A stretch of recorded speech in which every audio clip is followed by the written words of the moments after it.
Chapter 2800. Mirror Lake Manor welcomed a guest. Hello, Mr. Chin. I'm the consul of SC Broadcasting Corporation. You can call me Scully. SC Broadcasting Corporation wasn't one of the 5 major broadcasting media groups in America. In fact, it was a small company. It mainly operated a local TV station in California. Its coverage was also extremely limited. Of course, SCTV still had a certain market share in California. This also ensured that they wouldn't starve to death. Of course, this scale of coverage and market share also meant that they wouldn't have a good life. In the end, Qin Zhao decided on SCTV because it was enough. Even if he had to find the 5 major TV stations and give them more money, their answers might not be better than SCTV's. They would also be easier to communicate with. This was because part of Dash and Beer's advertisement was also given to SCTV. Mr. Chun, I heard that you have business to discuss with our TV station, right? Scully asked. Can you make any decision? I'm the consul. As long as we're not talking about selling the TV station, I have the right to make decisions. I'd like to ask, Qin Zhao asked. Does your TV station have any plans to produce outdoor variety shows? No plans for now, Scully said, shaking his head. Then if I need you to produce such a show and broadcast it while producing, how much will it cost? Qin Zhao asked. Mr. Qin, this isn't in our plan. It'll affect our show's broadcast plan. I don't want to discuss this with you. I'm asking how much will it cost? Mr. Qin, I'm afraid we really can't work together. When Scully stood up, Qin Zhao still looked at him calmly. Dash and Beer will broadcast on another TV station next season, Qin Zhao said calmly. Scully, who was about to leave, stopped and looked at Qin Zhao in shock. Mr. Qin, this will probably affect Dash and Beer's sales. SC isn't the only TV station in Los Angeles, Qin Zhao said disapprovingly. Even if you find any of the 5 major TV stations, it'll only cost 1 or 2 million more. In fact, Dash and Beer's commercial has already been broadcast on those TV stations. To me, it'll just increase the duration of the commercial. In Los Angeles, you could really do whatever you wanted with money. In addition, the money your TV station owes Citibank will start to collect from you next month. For the current Qin Zhao, he didn't need to use any other methods to coerce SCTV. In his eyes, SCTV was just a small group. All he had to do was call his financial butler. SC television station would be under pressure from all sides. Mr. Qin, it's just business cooperation. There's no need for it to escalate to business suppression. Sure, Kelly's expression was very ugly. I am stating a fact. Qin Zhao shrugged. Although I might not actually do what I said later, I just want to tell you that you need to learn to compromise when necessary. In fact, it wouldn't be difficult for him to buy SCTV. However, as a Chinese, if Qin Zhao wanted to buy a TV station, even if it was just a local one, the government would still intervene. Qin Zhao only wanted to produce and broadcast a show, so he didn't need to spend so much money on a TV station. Okay, Mr. Qin, let's talk about the details of our cooperation. Scully sat down before Qin Zhao again. Just as Qin Zhao had said, compromise was sometimes the best choice. First, let's talk about the production cost, Sure, Kelly said. What kind of wilderness show do you plan to produce? Survival type? Or exploration type? Or a science and education program? Sure, Kelly didn't ask why Qin Zhao wanted to produce such a show. Why did he have to broadcast it on a TV station? The world of the rich was like this. All kinds of weird ideas were possible. All 3 are fine, Qin Zhao asked. Which one has the largest audience? Survival and exploration type of shows are the mainstream right now. They have a large audience. In the past few years, our TV station has also thought about producing these kinds of shows, but we're limited by the coverage of the TV station. It's hard to match the investment and profits, so we gave up on the idea. How much does it cost to produce these 2 types of shows? Tell me a range. That depends on what level Mr. Qin is planning to do. It could be hundreds of thousands or even millions of USD. It could also be millions or tens of millions of USD. It depends on whether the show is broadcasted, whether the guests are ordinary people or celebrities, or if he directly invites a professional team of this type. Then, I want the best production and a professional team, Qin Zhao said. Excellent production costs at least 5 million USD. A professional team costs about 1 million USD. If it's a famous team, the price will double. At the same time, according to the number of episodes, the production cost of each episode will increase by about 1 million USD. Mr. Chen, is it convenient for you to reveal the specific content of the program? Exploration type. Search for and discover some lost relics, the kind that are not famous but are scattered all over the American continent. However, they have not been completely destroyed by modern civilization. Find the relics through some folklore. There is such a small island in the Mexican Sea, and the residents along the coast have some legends about the relics of this island. My request is that the first issue be about this island and the relics. Sure, Kelly thought for a while. Mr. Chin, your idea is not bad. The process of exploration and deciphering can indeed attract a lot of viewers, but the cost. With the influence of our television station, it will be very difficult to recoup the cost of an exploration program of this scale. Also, if we change our program's broadcast plan, Mr. Chen will need to compensate us. That's not a problem. I just want to know how much investment is needed. Mr. Chen, how many episodes do you plan to produce? Let's follow the standard and produce 12 episodes, Qin Zhao said. As for the compensation to your TV station, 5 million and a 3-year advertising contract with Dash and Beer. Also, count the show as me renting the broadcast time. The normal fee is enough. Sure, Kelly laughed. He knew that Qin Zhao would be so generous. He wouldn't have been so hostile just now. Of course, since I'm paying to produce and broadcast, the copyright belongs to me.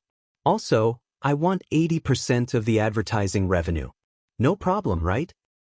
Of course, no problem. Chapter 2801. Although Shackley was a greedy businessman, he was at least organized. Shackley was a greedy businessman. Chen Zhao was paying for the production and rental of the broadcast time. This time slot belonged to Chen Zhao, so it was normal that most of the income belonged to Chen Zhao. The time belonged to Chen Zhao. It was normal that most of the income belonged to Chen Zhao. It seemed that Chen Zhao had something to ask of them. In reality, Chen Zhao was the leader. They weren't the only TV station, but they were tightly controlled by Chen Zhao. So, if Shackley dared to make any excessive requests, Chen Zhao wouldn't be ruthless. Ignoring everything else, just Chen Zhao's Citibank pressuring them. They wouldn't be able to breathe. A media company like SCTV station didn't starve to death, but most of the time, they owed the bank a lot of money. They were the type that would pay when they had money in one season. If they didn't have money in the next season, they wouldn't pay for now. The bank's tightening policy was a matter of life and death for them. Once the bank tightened its policy, they might have to eat dirt for an entire season. As for whether Chen Zhao had the influence to influence the bank, no, he definitely could. Just the manner in front of him, plus the dozens of luxury cars in the garage when he parked the car. He kept talking about the production cost of millions and tens of millions. With so much spare money, his assets could definitely be multiplied by 100 times. This is a check for 20 million. Of course, you can't cash it now. You have to wait until the contract is signed, Qin Zhao said. My lawyer will contact you tomorrow. Okay, I understand. As for the final production price, I'll refund any overpayment and make up for any shortfall. That's it for now, Qin Zhao said. I need to go back and do some preparations. I won't disturb you anymore. Please. Then, Qin Zhao contacted Alex and asked her to help draft the contract. Qin, I'm your lawyer, not your assistant, Alex said, somewhat annoyed. So you need to give me extra compensation. Isn't my business within your scope? I'm only responsible for giving you legal aid and advice. I can't help you draft the contract or calculate the budget. What's the difference? If you have any questions about the contract, or if you need to reconfirm the contract when you sign it, I can help.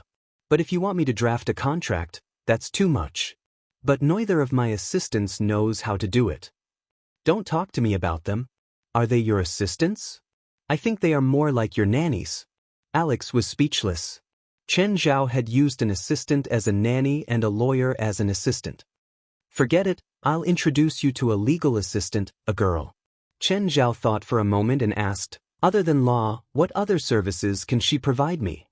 If you're willing to pay a higher salary, you can use her as a babysitter. How much is it? She's still an intern who just graduated.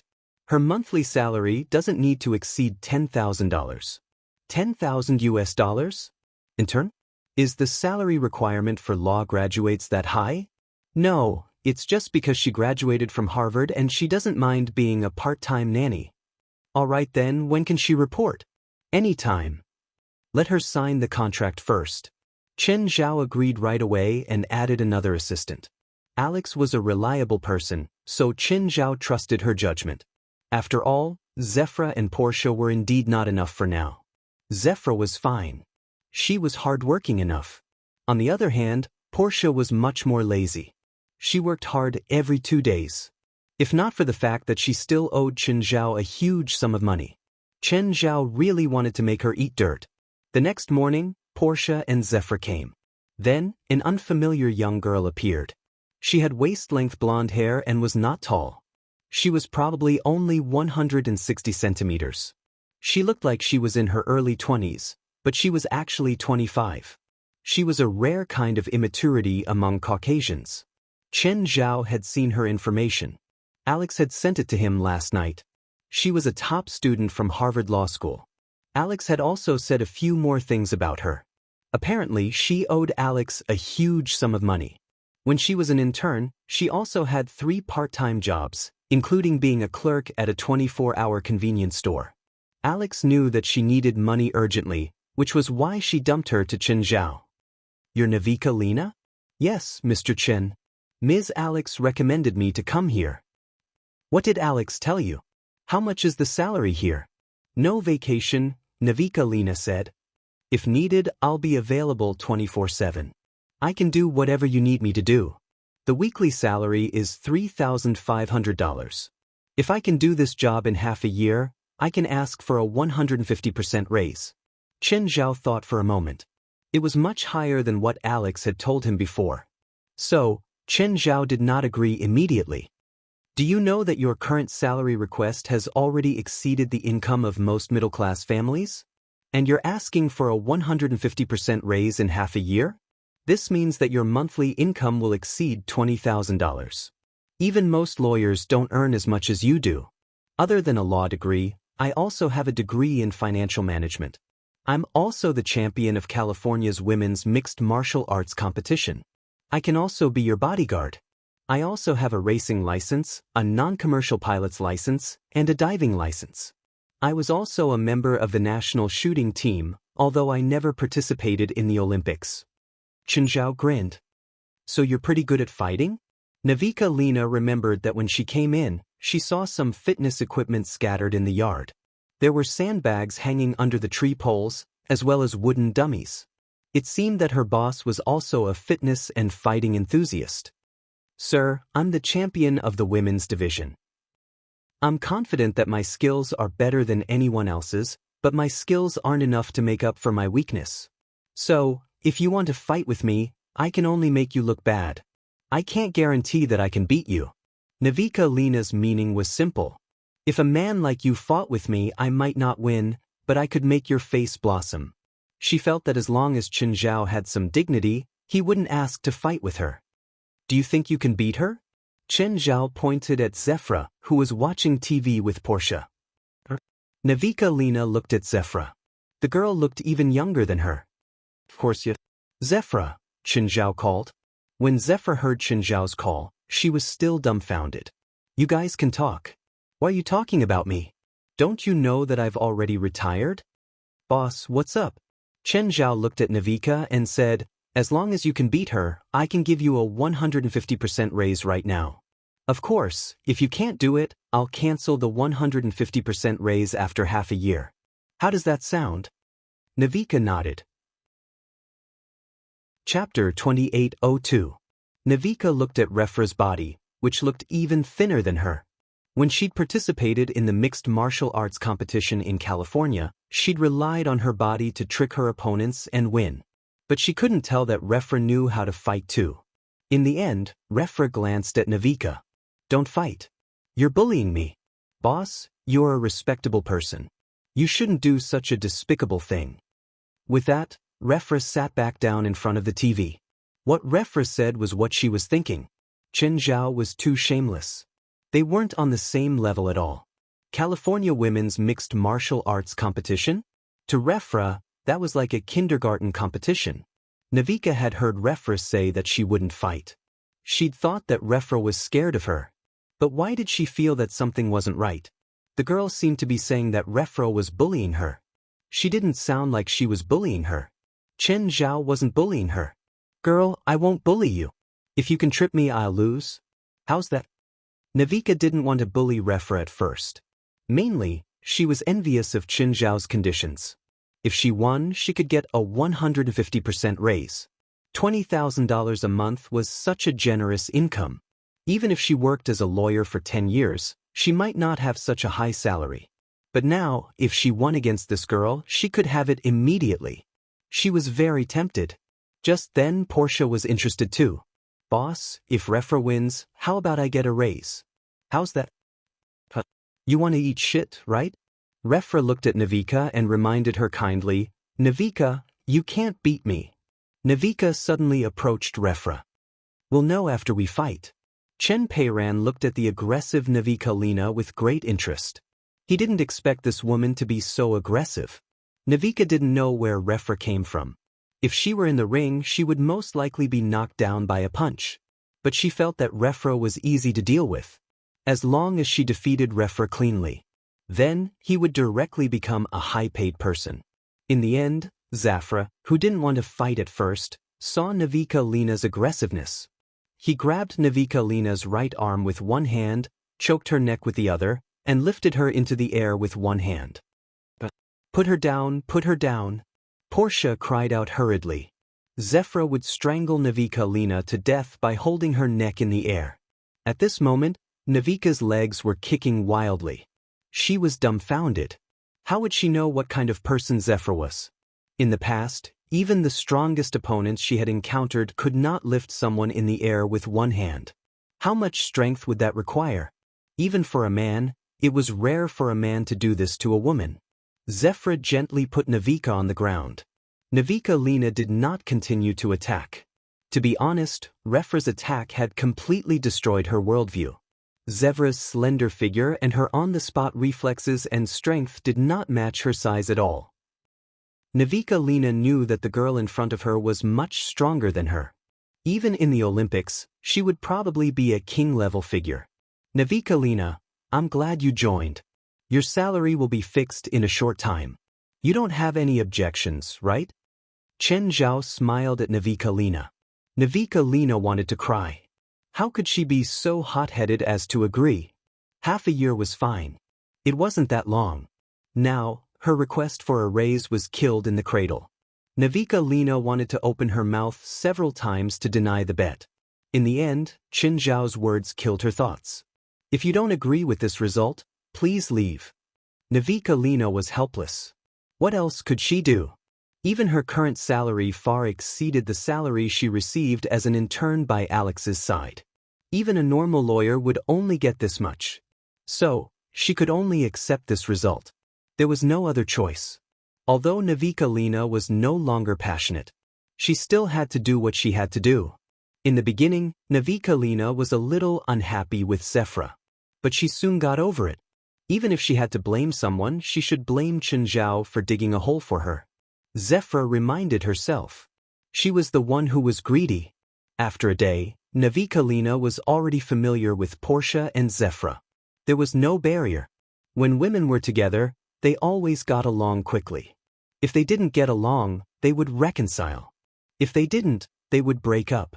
When they were close, they would live and die together. When they weren't, they would want each other to die on the spot. In the afternoon, Scully came with his secretary. The secretary was also as pretty as a flower. Her eyes were like peach blossoms. She even carried some fragrant dust when she walked. She was probably just for show. After entering the Mirror Lake Manor, the secretary kept throwing flirtatious glances at Chen Zhao. Of course, Chen Zhao wasn't really interested in her. Mr. Scully, here's the contract. Please take a look. Scully and the secretary started looking at the contract. Most of the time, this female secretary was not doing the work of a secretary. However, she was still more serious when she was working. When Scully asked about the terms of the contract, the secretary could give him an accurate explanation. Chen Zhao retracted his previous thoughts. It seemed that the secretary was really talented. Because they'd already discussed the details yesterday, the contract didn't deviate from the agreement. Chen Zhao didn't hide any traps in the contract either. So, the signing process was quite smooth. Scully hadn't finished the budget report yet, but it was estimated that it wouldn't exceed $20 million. A show worth $20 million was already a big production no matter where it was. Under normal circumstances, SCTV wouldn't invest so much money into a show without market research. But now, they had a financial backer like Chen Zhao and Scully's help. So, the project ran very quickly. After signing the contract, it was completed in less than a day. According to Chen Zhao's request, the sooner the project was done, the better. If SCTV dragged it for 3 to 5 months, it would probably be too late. This was where the benefits of money were shown. There was nothing that money couldn't solve. If there was, it could only be because they didn't have enough money. In 3 days, the production team was almost gathered. They were ready to start filming at any time. On the other hand, Rouen France's progress wasn't that ideal. Chapter 2803. Rouen, when did you become so useless? You can't even make a simple magic tool? Is our request that hard to fulfill? Chen Zhao reprimanded Rouen Faxben. His and West's requirements weren't too high, right? Was it really that hard to fulfill? It matched the weapons of the ancient Greeks. It could glow and give people pressure. It could trigger wind, water, thunder, fire, and so on. It didn't need to be too big. After all, they wanted to use it to film exploratory shows, not supernatural ones. They also didn't want to use it to create panic. President, apart from the glow, the other requirements are hard to fulfill. You even want to gather them on one thing. I think I'm pretty good, but I'm not invincible yet. Chen Zhao pursed his lips in disdain. Last time, when I gave you an alchemy book, you said that you were confident you could become the best alchemist in half a year. There's not much time left. I feel like you're still far from being the best alchemist. One of them, Rouen added. Also, where did you get that alchemy book? Some of the materials needed for alchemy are unheard of. That's why my progress is slower than planned. Chen Zhao rolled his eyes. He'd gotten that alchemy book from the chief alchemist of his territory in Hell, Felt Nitek. Most of the alchemy spells recorded in the alchemy books were unique to the infernal realm. Naturally, most of the materials needed were from Hell. It would be strange if Rouen Faxi could get it. Also, it's a bit difficult to make a magic tool that matches the ancient Greeks' taste. The style is also difficult. The appearance of the magic tool also needs to match the alchemy array and rune, Rouen said. Rouen Faxben said, that's also why there's such a huge difference in the style of magic props between different countries.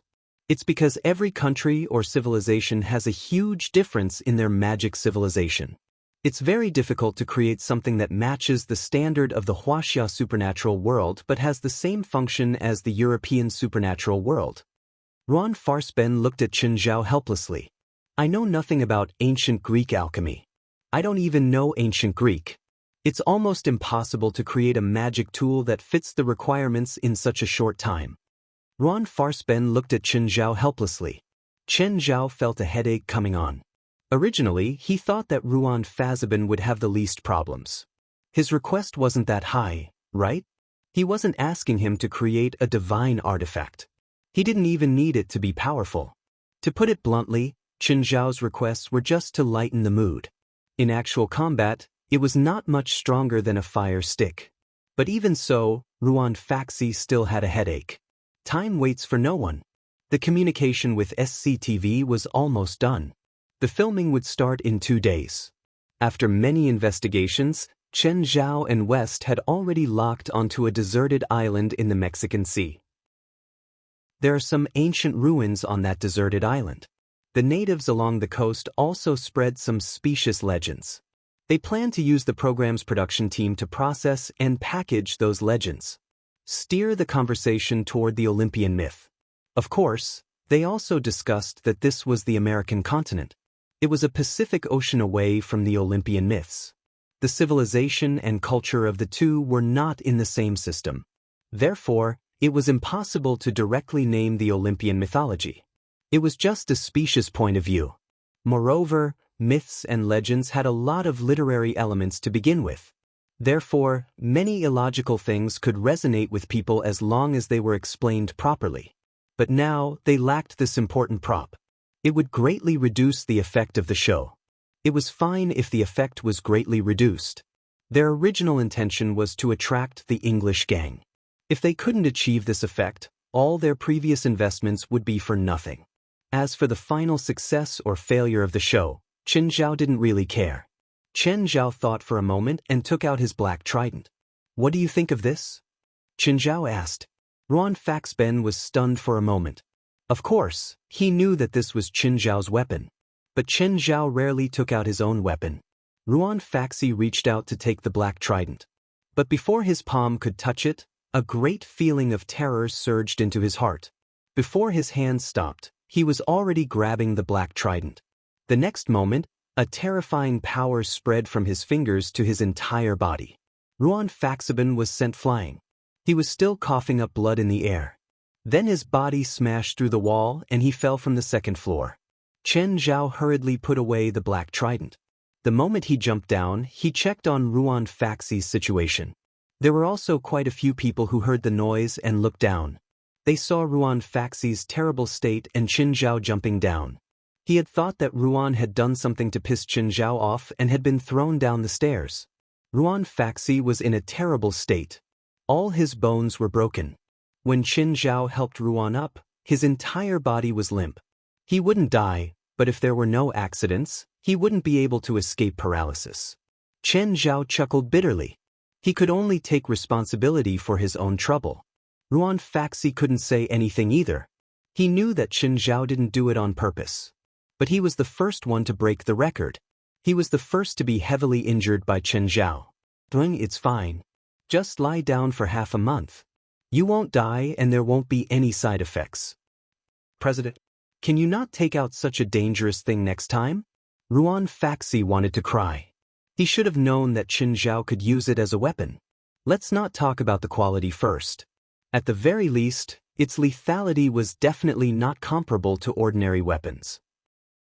As expected, he didn't even touch it and almost died. Luckily, he reacted quickly and only suffered light injuries, with all his bones broken. "I promise." Speaking of which, can that weapon be used as the Sea King's trident? If I paint it gold, it should work, right? It can also control water. Ruan Faxi really wanted to yell, "I'm already so injured. Can we not talk about this?" "President, can you suppress the black trident's aura? If you take it out, just the pressure alone will make a normal person have a heart attack within 100 meters. You can't even get a normal person to take a panoramic view of your weapon with a camera." "I can't do that." Chen Zhao was helpless too. Ever since Old Turtle had modified this thing, it had changed. Ever since Old Turtle modified this thing, even Chen Zhao couldn't control it completely. Chapter 2804. Hello, Mr. Chin. I'm the director of the film crew, Fallowy Lysander. Hello, Mr. Scully has told you, right? Fallowy Lysander was a bearded man in his 60s, but he didn't look too old. On the contrary, he had the vigor of a dragon and a fierce tiger. He was the director of the field film crew hired by SCTV. The entire production team belonged to Fallowy Lysander alone. They had filmed many documentaries and exploratory programs, and they had even won many awards. Among them, there was also an exploration show that had once won the annual viewership ratings of exploration shows. Therefore, they were quite famous in the industry and were a very professional production team. Inviting them to film 12 episodes of the Lost Civilization exploration program cost Chen Zhao $7.5 million. There were a total of 25 people in the production team. Each of them had their own area of expertise, including the host. The Lost Civilization had a total of 12 episodes, with 3 episodes forming one unit. The first unit was naturally a deserted island in Mexico. That island was called Gongdu Island. Decades ago, there were still some Mexican indigenous tribes living there. However, because of Gongdu Island's harsh environment and lack of supplies, Gongdu Island's population was limited. Therefore, the Aboriginal tribes on the island either moved to the nearby coastline or died of old age on Gongdu Island. The residents of the nearby coastline also spread some legends about Gongdu Island. A few of the older generation had lived on Gongdu Island. They belonged to the group of people who directly entered the civilized society from primitive society. Therefore, they still retained many of the tribal customs and legends. Of course, their filming plan was to first interview the elderly who had migrated inland from Gongdu Island. Then, he would go to Gongdu Island to film some content, and then do some further processing. They were an exploration program that leaned towards science and education, but they were definitely not a real science and education program. Actually, the core of the show was still an entertainment program, so it was natural to add some specious legends and supernatural interpretations. In any case, it was just cultural processing, and some legends were not scientifically verified. On the other hand, Qin Zhao set off with the film crew to Gongdu Island. In Qin Zhao's own words, it was a hobby of rich people. Of course, to compensate the team, Qin Zhao gave them $500,000. The money was given directly to Falui Lysander. In this team, Falui Lysander had the absolute right to speak. Therefore, it was necessary to build a good relationship with him. Mr. Qin, although I've never been to Gongdu Island, I've sent people to the coastal settlements nearby to communicate with the villagers. It's said that the environment on Gongdu Island is quite harsh, with a large number of venomous snakes and crocodiles, as well as many dangerous natural environments. Therefore, we can't be sure what unexpected situations we'll encounter. Even though we're a professional team, we can't give you any guarantees. You'd better be mentally prepared before you set off. Of course, I understand, Qin Zhao said politely. I've participated in many exploration teams, from Africa to the Amazon to the Caribbean. I've left my footprints everywhere. I'm not a veteran, but at least I have some experience. I'll try not to drag the team down. Facing Falui Lysander, Qin Zhao didn't act too overbearing. After all, they were in a cooperative relationship, and he was not his subordinate. Then I wish us success. Falui Lysander was quite satisfied with Qin Zhao's attitude. Moreover, since Qin Zhao had experience, he didn't have to worry about Qin Zhao making rude requests during the process. Falui Lysander had met such people in the past. He had once met a celebrity who participated in a filming project in the wilderness. The celebrity wasn't even an A-list celebrity, but he kept making things difficult for the team and dragging them down. Mr. Qin, do you have anyone with you? No, just me. Oh, good. Also, you have to prepare some equipment yourself. Tell me, I'll remember. Thick rain boots, gloves, a set of outdoor clothes, a thermos flintstone, a military knife. Of course, if you think it's necessary, you can add a semi-automatic pistol and a few bullets. Is that necessary? Usually not. Our team actually has some armed forces, Falui Lysander said with a smile. But for most amateurs, guns can calm people down. Falui Lysander smiled. Okay, but can you bring guns through customs? No, but Mr. Qin should have a way to get guns in Mexico. Do we need to bring food? We have compressed food. Can't we bring game? There are many uncertain risks associated with wild game, such as the disease it carries, the difficulty of handling it, or the danger it poses. Moreover, there's no guarantee of supply. That's why a film crew like us has to avoid contact with wild game as much as possible when filming in the wilderness. Once a member of the film crew is infected or injured by a wild animal, it'll be a big problem for the film crew.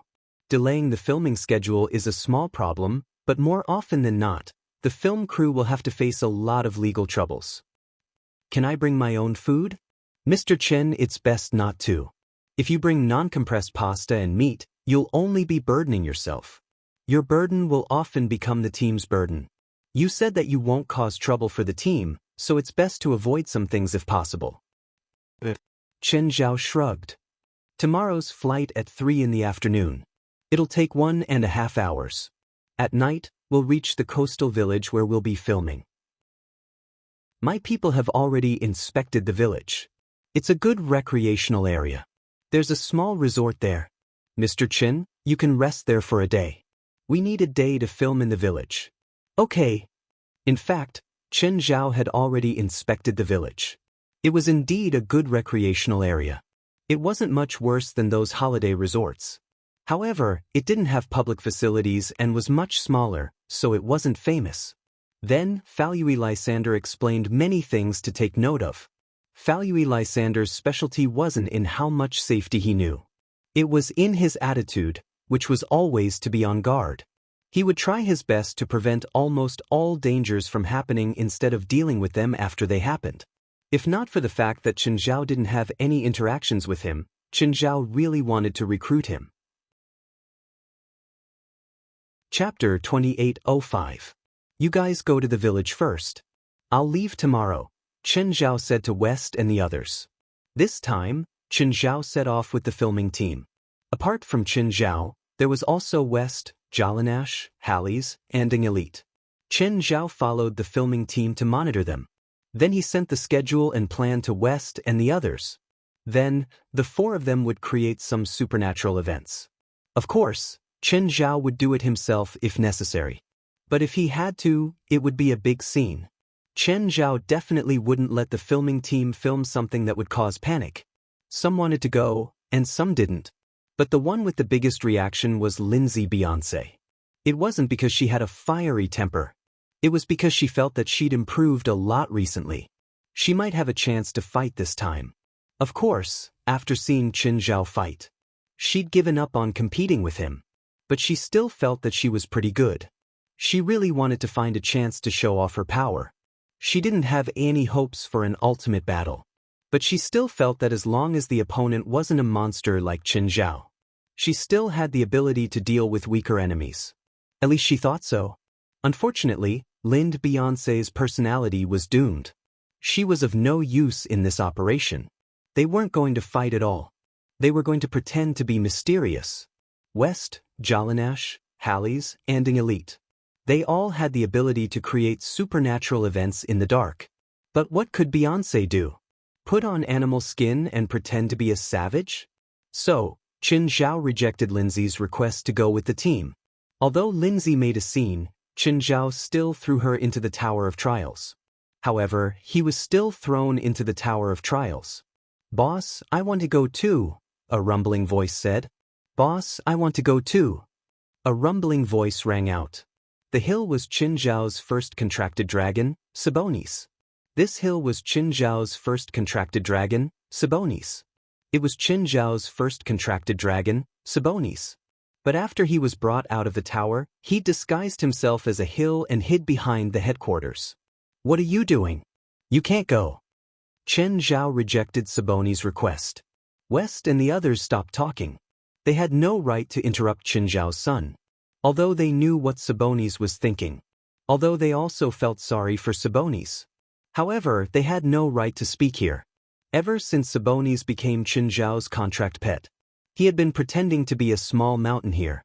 Several times, Sabonis had requested to sneak out for a stroll at night. Even if it was just to spread his wings and soar above Los Angeles, it would be enough. Furthermore, it was guaranteed that it would not cause any disturbance. But West didn't dare to take the risk. After all, it was a giant dragon, and a giant dragon that did not know how to transform into a human. Even at night, there was a possibility of being discovered. At that time, it would be very troublesome. Moreover, Chen Zhao wasn't here, so they didn't dare to make decisions for him. Therefore, he rejected Sabonis' request every time. Even if they pitted Sabonis, it was also very difficult to agree to his request. "Boss, I've been a fake mountain here for so long. I want to spread my wings and soar into the sky. You're an earth dragon. How can you fly? Just lie on the ground." Chen Zhao rolled his eyes. "Plus, I don't have to imprison you. You can move freely when you learn shape-shifting magic." Back then, Qin Zhao had wanted to kill Sabonis directly. If Sabonis hadn't licked Qin Zhao's leg in the end, he would probably have become some magic material. Qin Zhao had found it troublesome at the time. Now, West's attitude toward him hadn't changed much. He was still like, if you dare to cause trouble, I'll skin you alive. Sabonis's fear of Qin Zhao was still preserved from the scene of Qin Zhao tearing the 12-headed dragon father apart. Instead, the restriction of the contract became secondary. Boss, I'm not interested in magic. Then you can be a fake mountain forever. Originally, Sabonis had some expectations for his career prospects. No matter what, he was a member of the giant dragon clan. He couldn't compare to Qin Zhao, but he was much stronger than the members of the supernatural organization. There would be a time when he could use Qin Zhao. But reality slapped him hard in the face. Reality was the opposite of his plan. The strong ones wouldn't need his help at all. The weak ones wouldn't need his help at all. So, he was the most useless member of the supernatural organization now. West indeed felt pity for Sabonis. After all, every time Sabonis complained, it was him who did it. West didn't just feel pity for Sabonis. He was also extremely annoyed. No one knew that Sabonis only talked to him at night. Once he started, there would be no end to it. He would constantly talk about his dragon life. Sabonis was 500 years old this year. How many stories would there be in his dragon life? President, I think Sabonis can indeed participate in this mission. The fake mountain behind heard West's words and opened its eyes. When it looked at West, it was filled with gratitude. What can he do? Qin Zhao pursed his lips, his tone full of disapproval for Sabonis. He can create small-scale earthquakes. If this natural phenomenon appears at the right time, it'll be a great topic. Qin Zhao rubbed his chin and thought for a while. But he's so big. Even if he flies at night, he might be discovered by radar. If he passes through the border, I'm afraid he'll be shot down by missiles. Maybe Norma has a way. Norma? Qin Zhao was surprised. What can she do? All the magic that Norma had mastered so far came from her nightmare bloodline. Qin Zhao really didn't know much about Norma's nightmare spells. Norma can turn some objects or living beings invisible.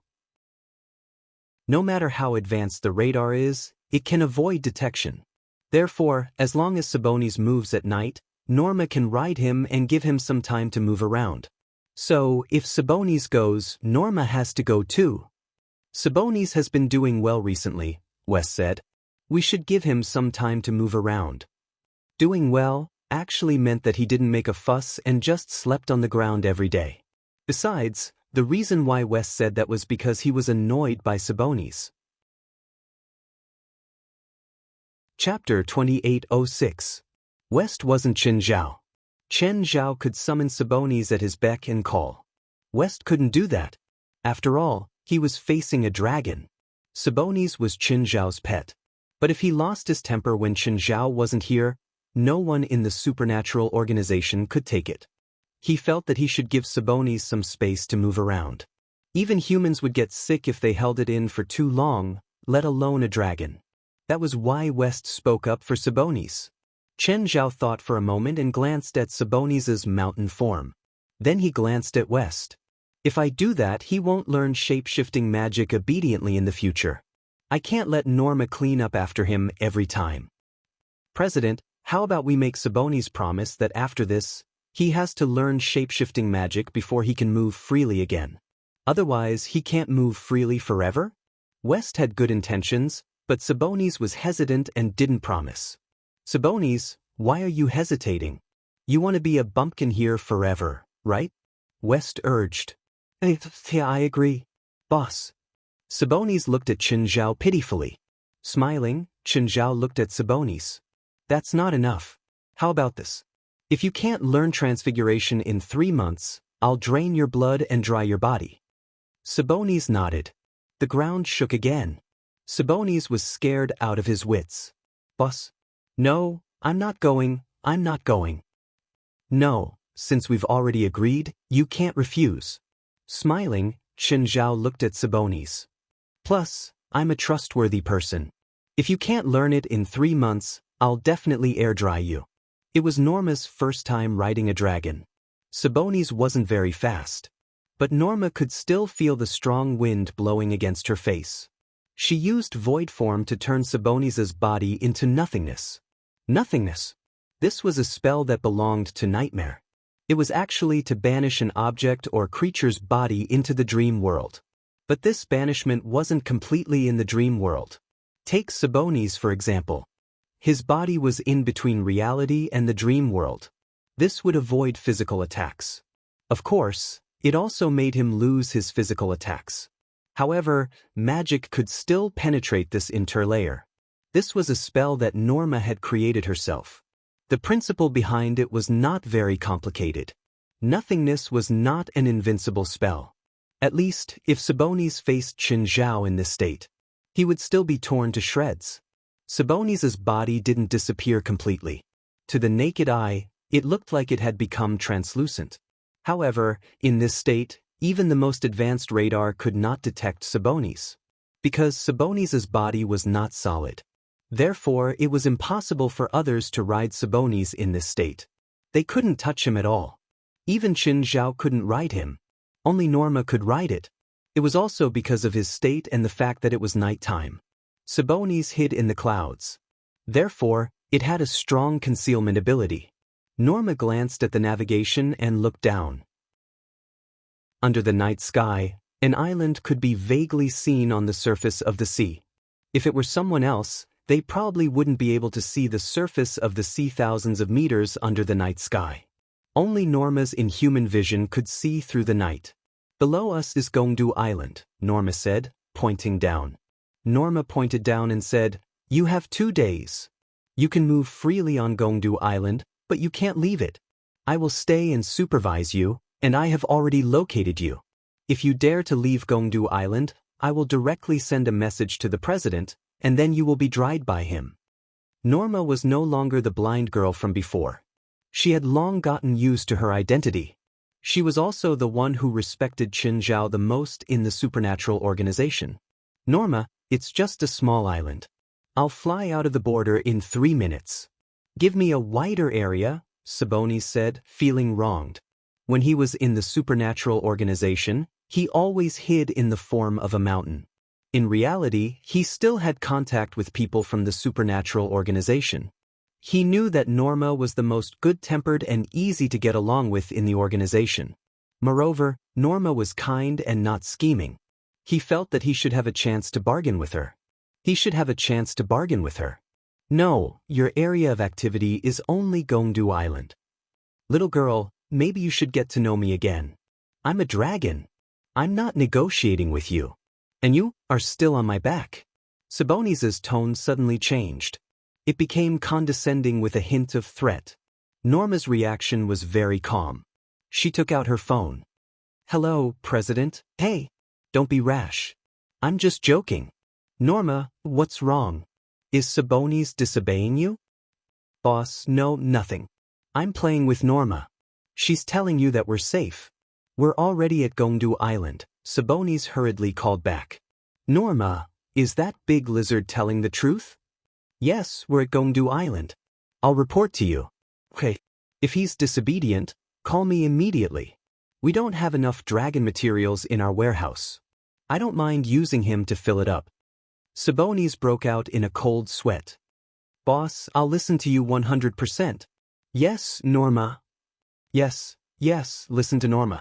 After hanging up, Sabonis finally heaved a sigh of relief. "Don't make it difficult for me," Norma said calmly.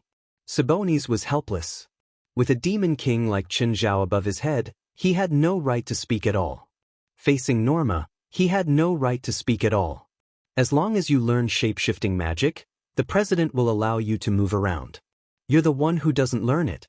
Don't tell me that you're a dragon with natural magic talent and can't learn shape-shifting magic.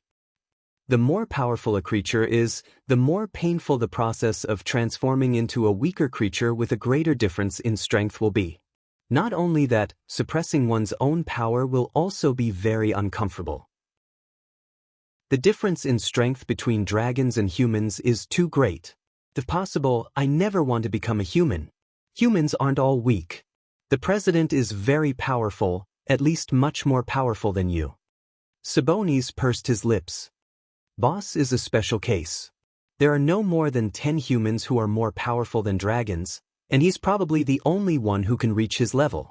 Norma, why don't I teach you some dragon magic, and you give me more space to move around? How about that? I have the nightmare bloodline. Other types of magic aren't suitable. If I really need it, the president will naturally have a way to get it for me. Chapter 2807. Falui Lysander looked at Qin Zhao in surprise.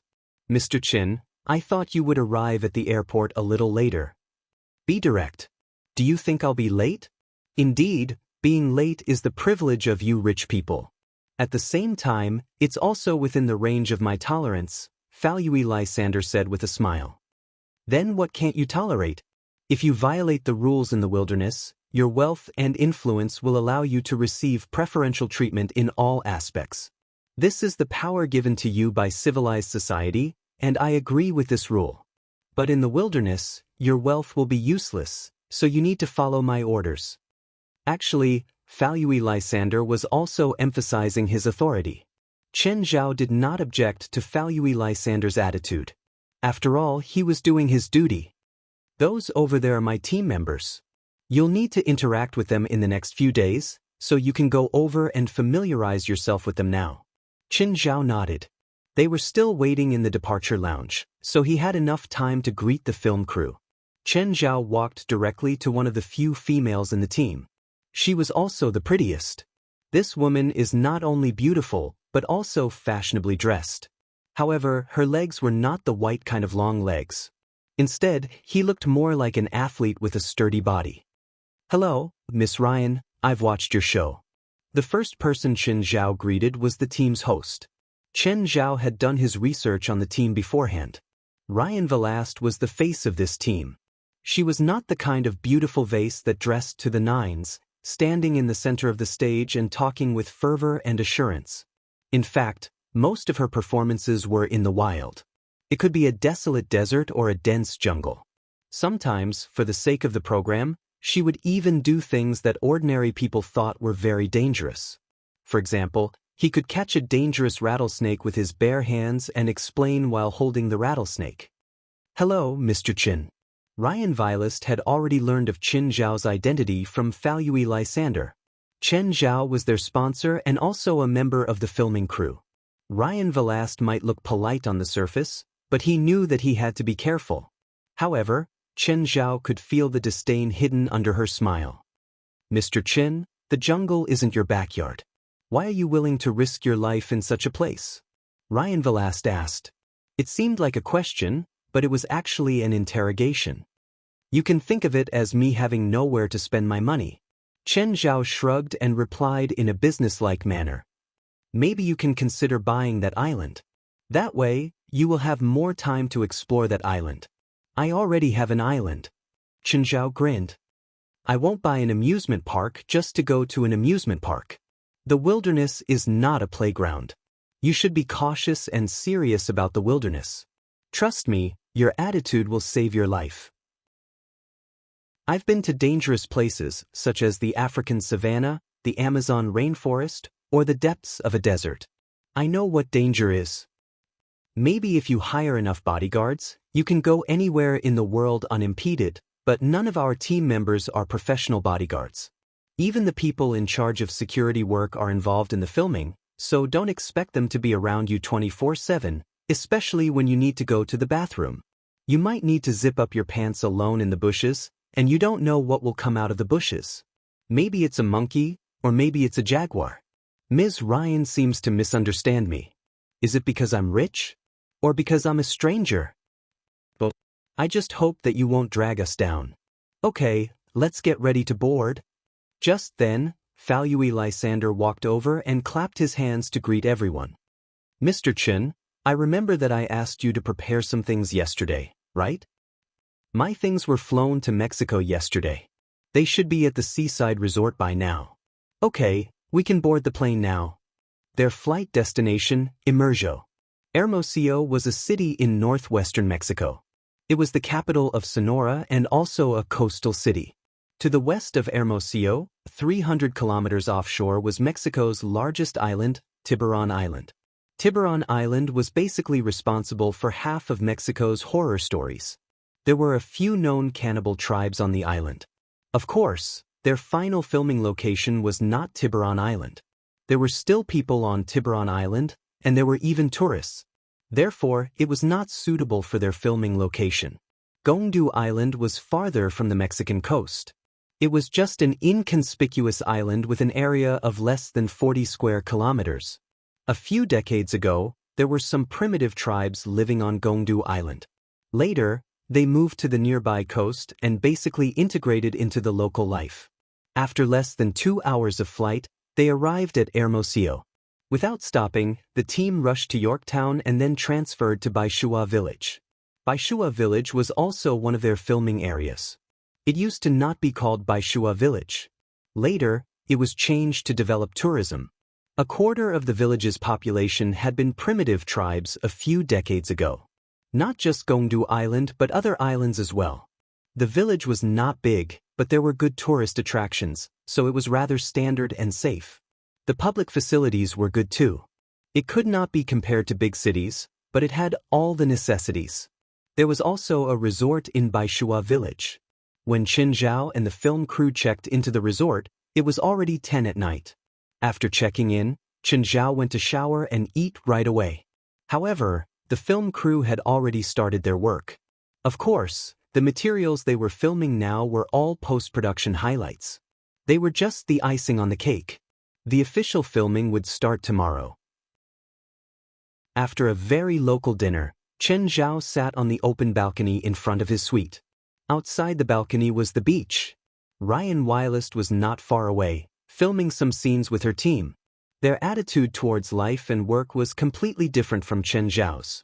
To them, every minute and second had to be grasped. They would never be as carefree as Chen Zhao. One had to admit that they were an excellent team. As a bystander, Chen Zhao saw many good qualities in them. Chapter 2808. Aren't you going to rest? During the break, Chen Zhao walked to Falui Lysander's side. Falui Lysander wasn't a director in a specific sense. After all, film directors were dealing with actors. The most troublesome ones were kids and pets at most. However, most of the time, Falui Lysander was dealing with nature that wouldn't listen to his orders. Some of the film crew were sitting on the beach, while others were eating and drinking. It seemed like they would continue filming after a short break. Every hour we save is $50,000 for your investors, Falui Lysander said matter-of-factly. Chen Zhao didn't really care about $50,000, but he couldn't help but praise Falui Lysander's words. This was the basic quality of a professional. However, there weren't many teams that could do it. It wasn't without reason that Falui Lysander and his team could become a top team. It was just as Falui Lysander had said. For a team like theirs, if they were 1 or 2 days late, it would be a loss of millions of dollars. Chen Zhao definitely had to pay for it. What if it rains? Chen Zhao asked.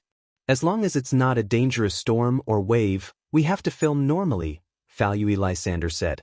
Falui Lysander said, Mr. Chen, you seem to be very interested in our filming. Why, are you planning to invest in this? Just chatting. How's the return in your industry? How's the risk?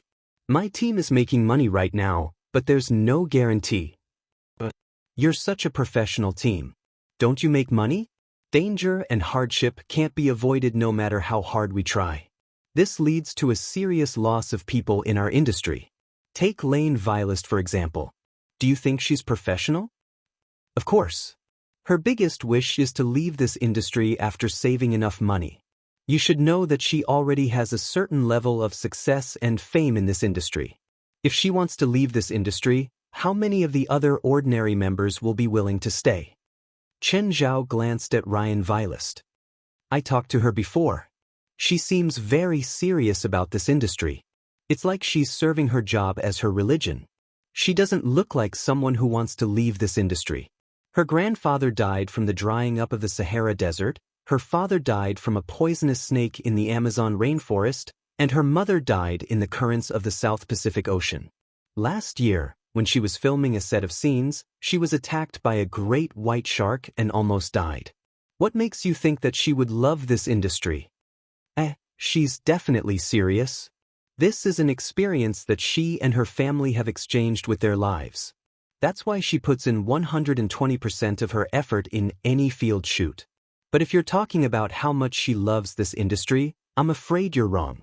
She just doesn't want to die, and she naturally doesn't have a good impression of people like you who treat the wilderness as a tourist attraction. What about you? What's your attitude towards me? Among the rich people I've interacted with, you're the one who left a good impression. At least, I'm very grateful for the $500,000 you've sponsored me. But we haven't officially landed on Gyeongdu Island yet, so I don't know if you'll cause trouble for us. Your performance on Gyeongdu Island has also determined my impression of you. Looks like I really need to perform well. Mr. Chin, investing in this industry is not a good choice. Other than the loss of team members, most of your income depends on the TV station, and their demand may not be able to meet your expenses. This market is not big, and the reason why our team is at the top is not because we are outstanding, but because there are not too many competitors. Mr. Lysander, did you encounter any unexplainable events in your past shoots? Are you talking about supernatural events? Some, but I think that it's just that current science can't explain them, or I can't understand them. They're not real supernatural events. Then what do you think is a real supernatural event, Mr. Lysander? If one day, God appears in front of me or a dead person floats in front of me, I think that would be a supernatural event, not some specious or coincidental event. Chen Zhao smiled and didn't say anything else. Then Fallowy Lysander clapped his hands, telling the team to tidy up and continue shooting. The filming lasted until 2 in the morning before the film crew called it a day. Chen Zhao went back to his room early to rest. In fact, West, Jalanash, Hallies, and Elite had already arrived at the resort. However, they didn't meet. Even if they did, they would just treat each other as strangers. The next day, the team went to find some local seniors. They were mainly in charge of telling stories. No one cared if the seniors were telling the truth or not. They weren't making a science show, anyway. Some of the stories told by the seniors were realistic and attractive, so they would be edited into the film later on. As for whether it was a story from Gyeongdu Island, who cared? Even if it was a legend or custom from another place, it would be changed after editing. West and the others went to Gyeongdu Island in advance. They had to set up some things on the island. The filming in the White Bunchflower Village only took a day. What came next was the real highlight. They went to Gyeongdu Island to shoot. The film crew also hired a local as a guide for Gyeongdu Island. The guide had been to Gyeongdu Island a few times. He knew its legends and could speak English. On the third day, the team and Chen Zhao boarded the boat to Gyeongdu Island. Everyone, including Chen Zhao, was dressed neatly and equipped with outdoor equipment. Chen Zhao didn't like turbulence. It seemed that no matter how strong he was, he couldn't overcome seasickness. This was probably Chen Zhao's most obvious weakness. Chen Zhao looked at the guide, who was kneeling on the deck and seemed to be performing some kind of ritual. "What's he doing?" Chen Zhao asked. "He said that the god of the sea doesn't like us. The huge waves today are the god of the sea's warning to us. He's advising us to return now." "What do you think?" Smiling, Fallowy Lysander said, "I told him to return the money he took from us. Then he said he'll pray to the god of the sea and ask him to forgive us." Which myth is the god of the sea they believe in? I don't know. He's a descendant of the local natives. They don't have a complete myth system. Almost every tribe has their own beliefs. 9 Heavens God King. Chapter 2809. The native guide had his bottom line. Yes, money was his bottom line. Whatever Chen Zhao and the film crew did on the boat would be punished by the god. Unless they paid. Fishing was $5, smoking was $5, a couple kissing in the cabin was caught by the native guide and had to pay $10. Otherwise, it would be blasphemy to the god of the sea. In the end, it was Fallowy Lysander who showed his power. $200 shut the native guide up completely. Chen Zhao couldn't help but sigh. The god of the sea that the native guide believed in was pitifully cheap. If the god of the sea really appeared before him, he would definitely go to an ATM and withdraw $10,000. He would smash it on the god of the sea's face and see if he would yield. Smashing people with money was really more fun than smashing people with fists. Of course, the voyage of a few hours wasn't enough time for the god of the sea to appear.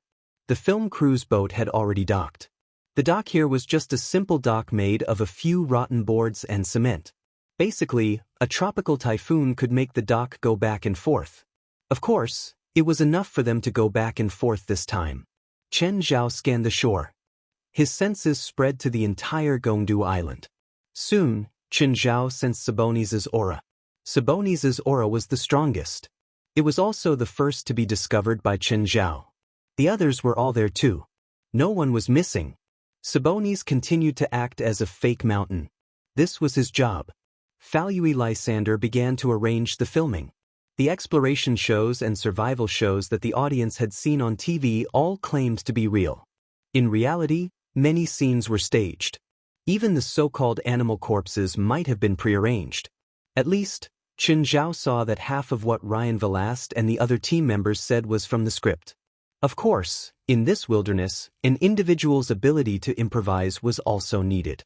For example, if a snake suddenly appeared in the camera, Ryan Velast could quickly control the snake and then tell them the snake's species, habits, food, and even poison. This was professionalism. If it were Chen Zhao, he would only say it was a snake. A poisonous snake. It should be extremely poisonous.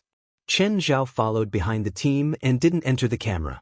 Ryan, there's movement in the bushes on your left. Lead the team there. I think it's a small wild boar. Ryan Velast nonchalantly led the team in the direction Falui Lysander had pointed. When he parted the bushes, there was indeed a half-sized wild boar charging out. Ryan Velast was mentally prepared. He calmly raised his leg and kicked the boar's head. The wild boar immediately lay on the ground and tried to stand up shakily. The others immediately went forward to suppress the wild boar. Looks like we'll have something to eat tonight. Ryan Velast smiled at the camera. This is a subspecies of North American wild boar, a mountain wild boar. Don't be fooled by its small size. In fact, it's already an adult. In such an environment, it's already a rare delicacy. Of course, it's not a protected animal. Okay, this scene is over. You can disembowel this guy now. Falui Lysander waved his hand. Of course, the scene of disemboweling would not be shown on camera. Chen Zhao suddenly saw a plant. He parted the bushes and reached out to pick it. Stuff. Falui Lysander yelled. What's wrong? Chen Zhao turned around and looked at Falui Lysander in confusion. This is spicy grass. It's extremely poisonous. Do you want to die? Mr. Falui, I'm a professor of medicine, and I'm also proficient in Chinese herbal medicine. I know what this thing is. The scientific name of this thing is lily of the valley, not spicy grass. Spicy grass and lily of the valley belong to the same family but different species. However, if you carefully distinguish the difference between lily of the valley and spicy grass, you can tell the difference between the two. Spicy grass leaves are smaller, and the stem has thin thorns, while lily of the valley can be eaten directly and is also a very good medicinal herb. Chen Zhao reached out and picked the lily of the valley. Of course, with your rules, you can't randomly throw plants into your mouth in the wild. Falui Lysander was dumbfounded by Chen Zhao's words. In the end, he shrugged helplessly. Fine, I'm indeed not as good as you in botany. What Falui Lysander was really satisfied with was Chen Zhao's attitude. Although he was sure that it was lily of the valley and not spicy grass, he didn't eat it to confirm it. If Mr. Chen is interested, you can become my temporary team member, Falui Lysander said tentatively. Actually, he didn't have any hope at all. After all, Chen Zhao was rich, a very rich one at that. Exploring with his team didn't mean that he would be a member of the film crew. I'm an amateur. Our team lacks an expert who's familiar with plants, Falui Lysander said. I just hope that you won't make me pay $500,000 the next time I come. Of course, Chen Zhao wouldn't really become a member of the film crew. Instead of living a good life, he would go into the forest all day. Chen Zhao didn't think that he was that stupid. Even this time, other than having other plans, Chen Zhao also wanted to have fun. He didn't want to go from an amateur to a professional. Just think about it. Even a professional like Ryan Velast wanted to leave this industry. How many amateurs would be willing to enter this industry? Just then, a strong gust of wind blew in front of them.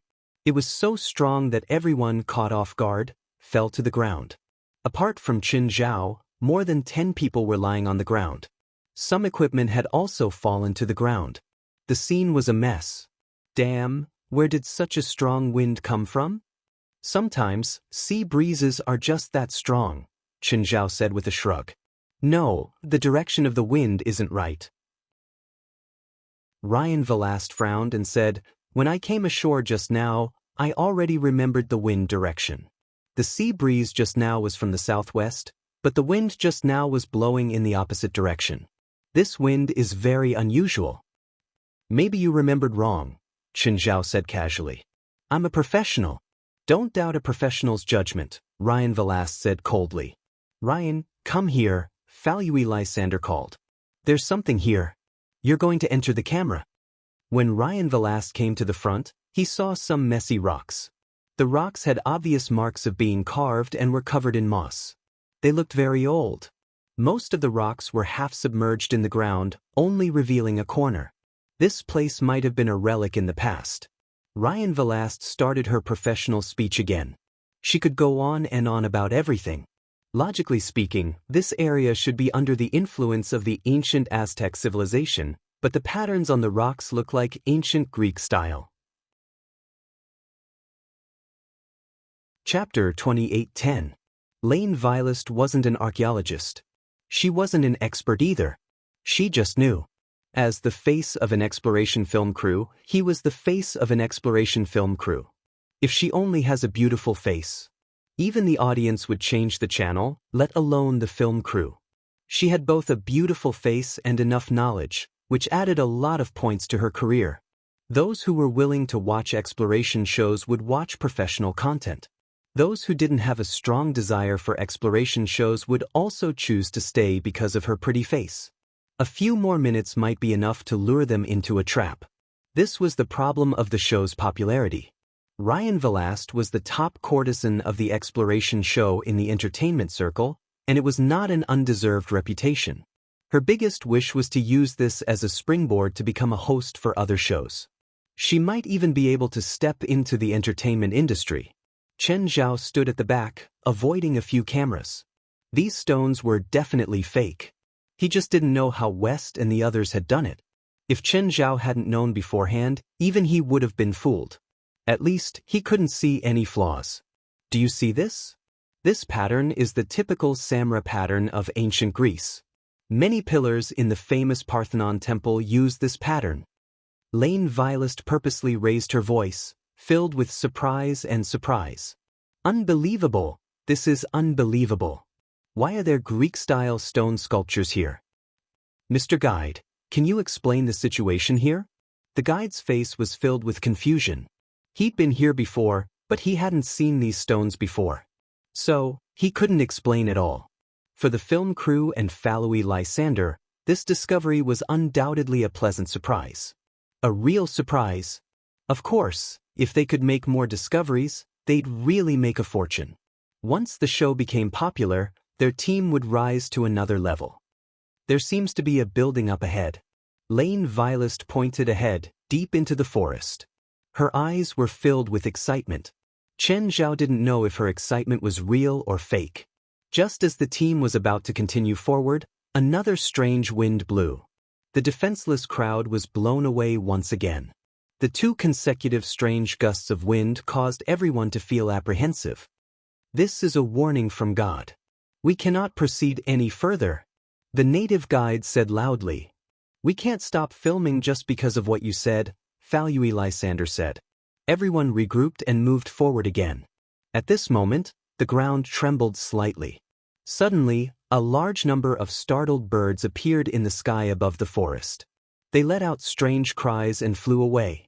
The forest rustled, and the atmosphere was a little strange. Ryan Velast and a few other team members turned to look at Falui Lysander. "Keep going," Falui Lysander said in a determined tone. After advancing for a few minutes, a jaguar suddenly rushed out in front of them. "Halt! Be on guard!"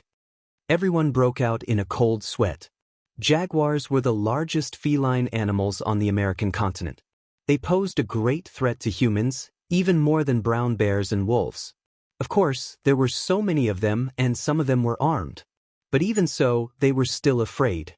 Just when the people in charge of security were hesitating about whether or not to shoot, a voice suddenly rang out. 3 more jaguars appeared from the same direction, all of them adults. "Don't panic, don't panic. The jaguars won't dare to attack so many of us directly," Falui Lysander shouted. The 4 jaguars suddenly went around the team and ran in the opposite direction. "What's going on? It doesn't seem like they plan to attack us." Good. If they wanted to attack us, someone in our team might get hurt." Everyone breathed a sigh of relief. Falui Lysander was also secretly glad. However, cats were naturally neurotic, and they often did illogical things. But before they could relax, another dozen crocodiles crawled out in front of the team. Oh no, no one understood what was going on. The dozen crocodiles of various sizes crawled away from the 2 sides of the team. Everyone looked at each other, not understanding what was going on. But they all vaguely felt that something was amiss. Falui Lysander frowned and was about to give the order to continue forward. But something happened in front of them again. Large numbers of wild boars, deer, dogs, badgers, and snakes fled from the forest. Their paths were surprisingly consistent with the jaguars and crocodiles in front of them. What's going on? I think these animals are scared by something. I believe those herbivores are scared, but what can scare crocodiles and jaguars? Cougars? That's not funny at all. Everyone discussed one after another. Falui Lysander told the team to rest for a while before continuing. At this moment his curiosity was piqued. He was also looking forward to filming something special. As for safety, it wasn't that important in front of profit. In fact, the previous scenes had already been edited and broadcasted. But it wasn't enough to satisfy Falui Lysander's appetite. He wanted to film more things. Chen Zhao glanced at the sky. The startled birds were still scurrying around. Chen Zhao hid his hands behind him and pressed down. The birds in the sky seemed to have been attacked by something. It was as if it was raining, falling continuously. Everyone sucked in a breath of cold air.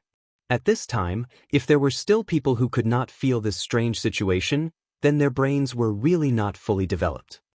"Mr. Falui, are we still moving forward?"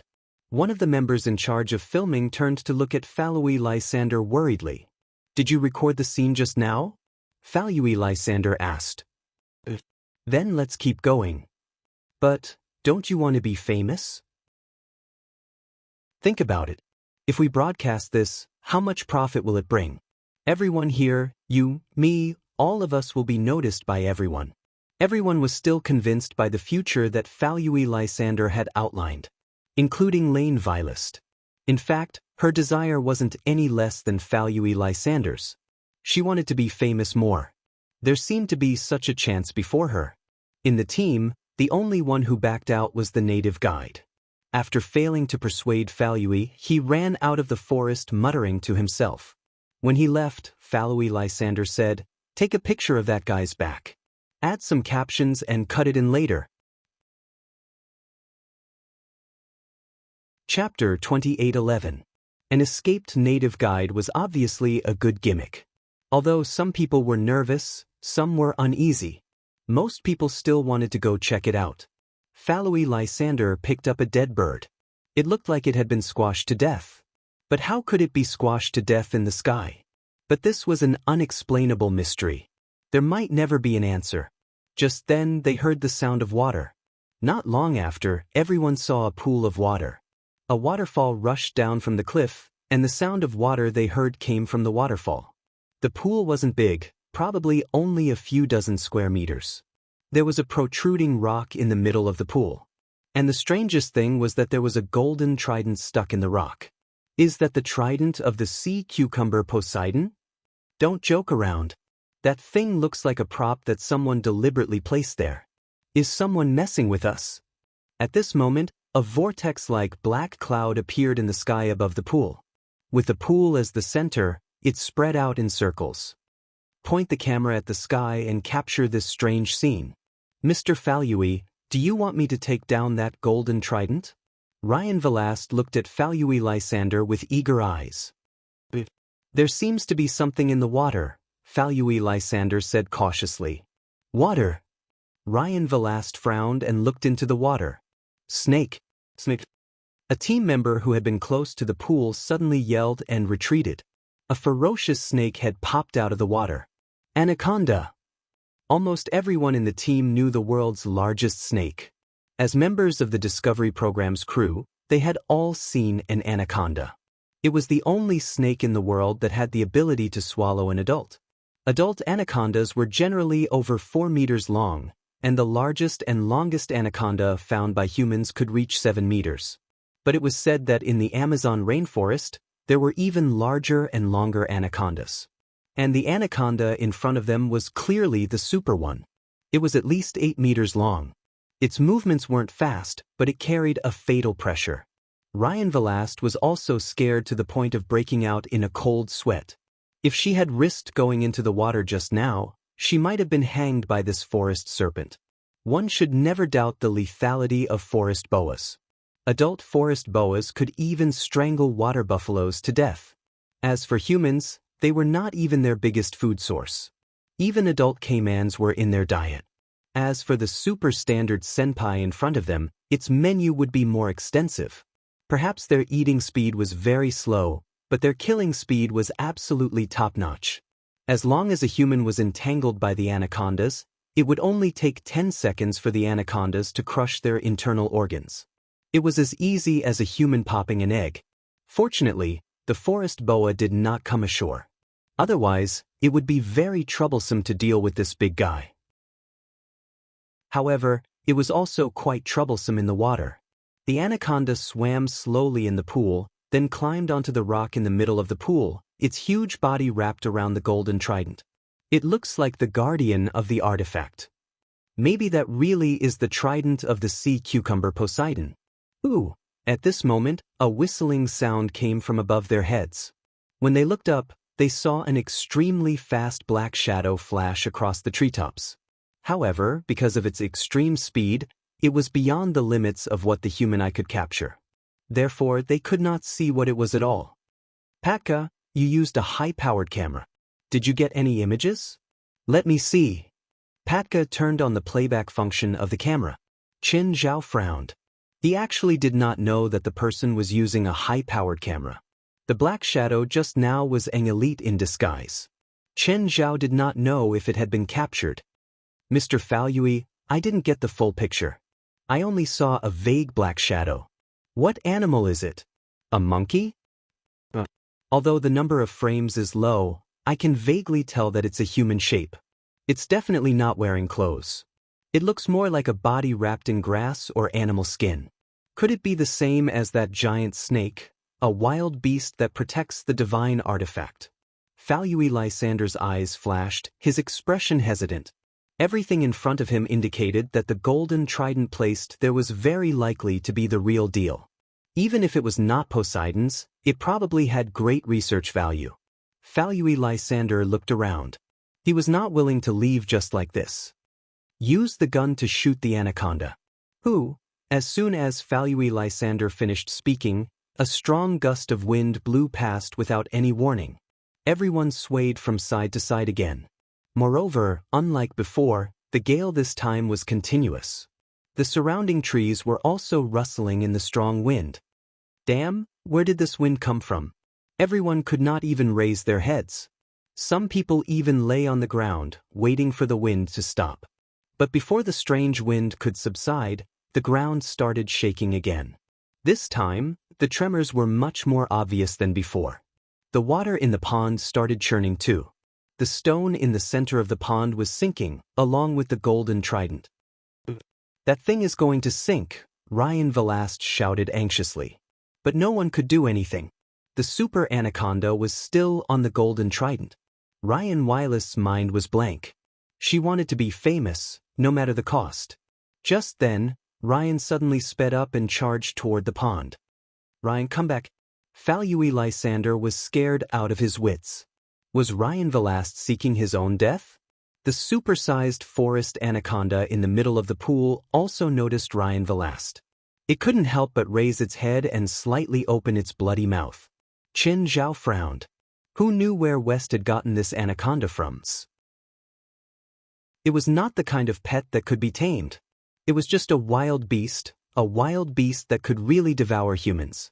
Ryan would only be committing suicide if he charged over like this. Chen Zhao pressed down with his sneaky palm. Ryan, who had already jumped, suddenly felt an invisible force fall on his head. Splash! Ryan Velast fell head first into the water. Everyone was a little surprised. The scene of Ryan Velast falling into the water did not make sense. Ryan Velast could jump more than 7 meters when he sprinted. But just now, after Ryan Velast took off, he suddenly plummeted from 2 meters away. This clearly violated the laws of physics.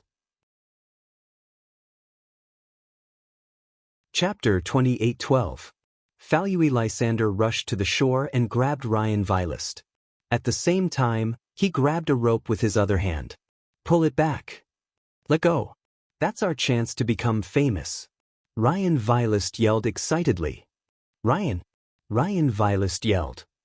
If you want to die, you better find a place with no one around. Ryan Velast's eyes were still red, but it seemed like she didn't want to die anymore. The two were pulled up by the team members on the shore. Even so, she still couldn't forget about the golden trident in the pond.